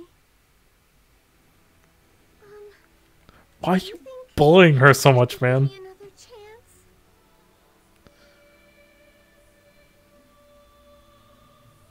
Listen, the next time you invite me, make it somewhere where we can level up. Smiley face. Even the Lost Ground should have a platform. We need to find that to return to town. It's back here, I think. Or it's the Tri-Edge symbol. No? Okay. One of the Lost Grounds. There are 3 that we now know of. The Archicoln Waterfall, or whatever it's called. The Hulgrons Cathedral, and now here. Which is... we don't know. The place with the tree. And now we have 5 unread mail. But that will be all for this session of Let's Play .hack.gu Last Recode. Join me next time when we go check out our emails, because that's a thing that I will probably be ending on quite a lot. Until then, feel free, if you're watching on YouTube, to like, comment, favorite, or don't favorite, no one favorites anymore. Like, comment, and or subscribe. If you do subscribe, don't forget to ring the little bell for all the notifications on my uploads, generally every Saturday. Yep. So until then, later guys. God, I'm enjoying this. It's so awesome to be playing this again. Okay. That's enough freak out now.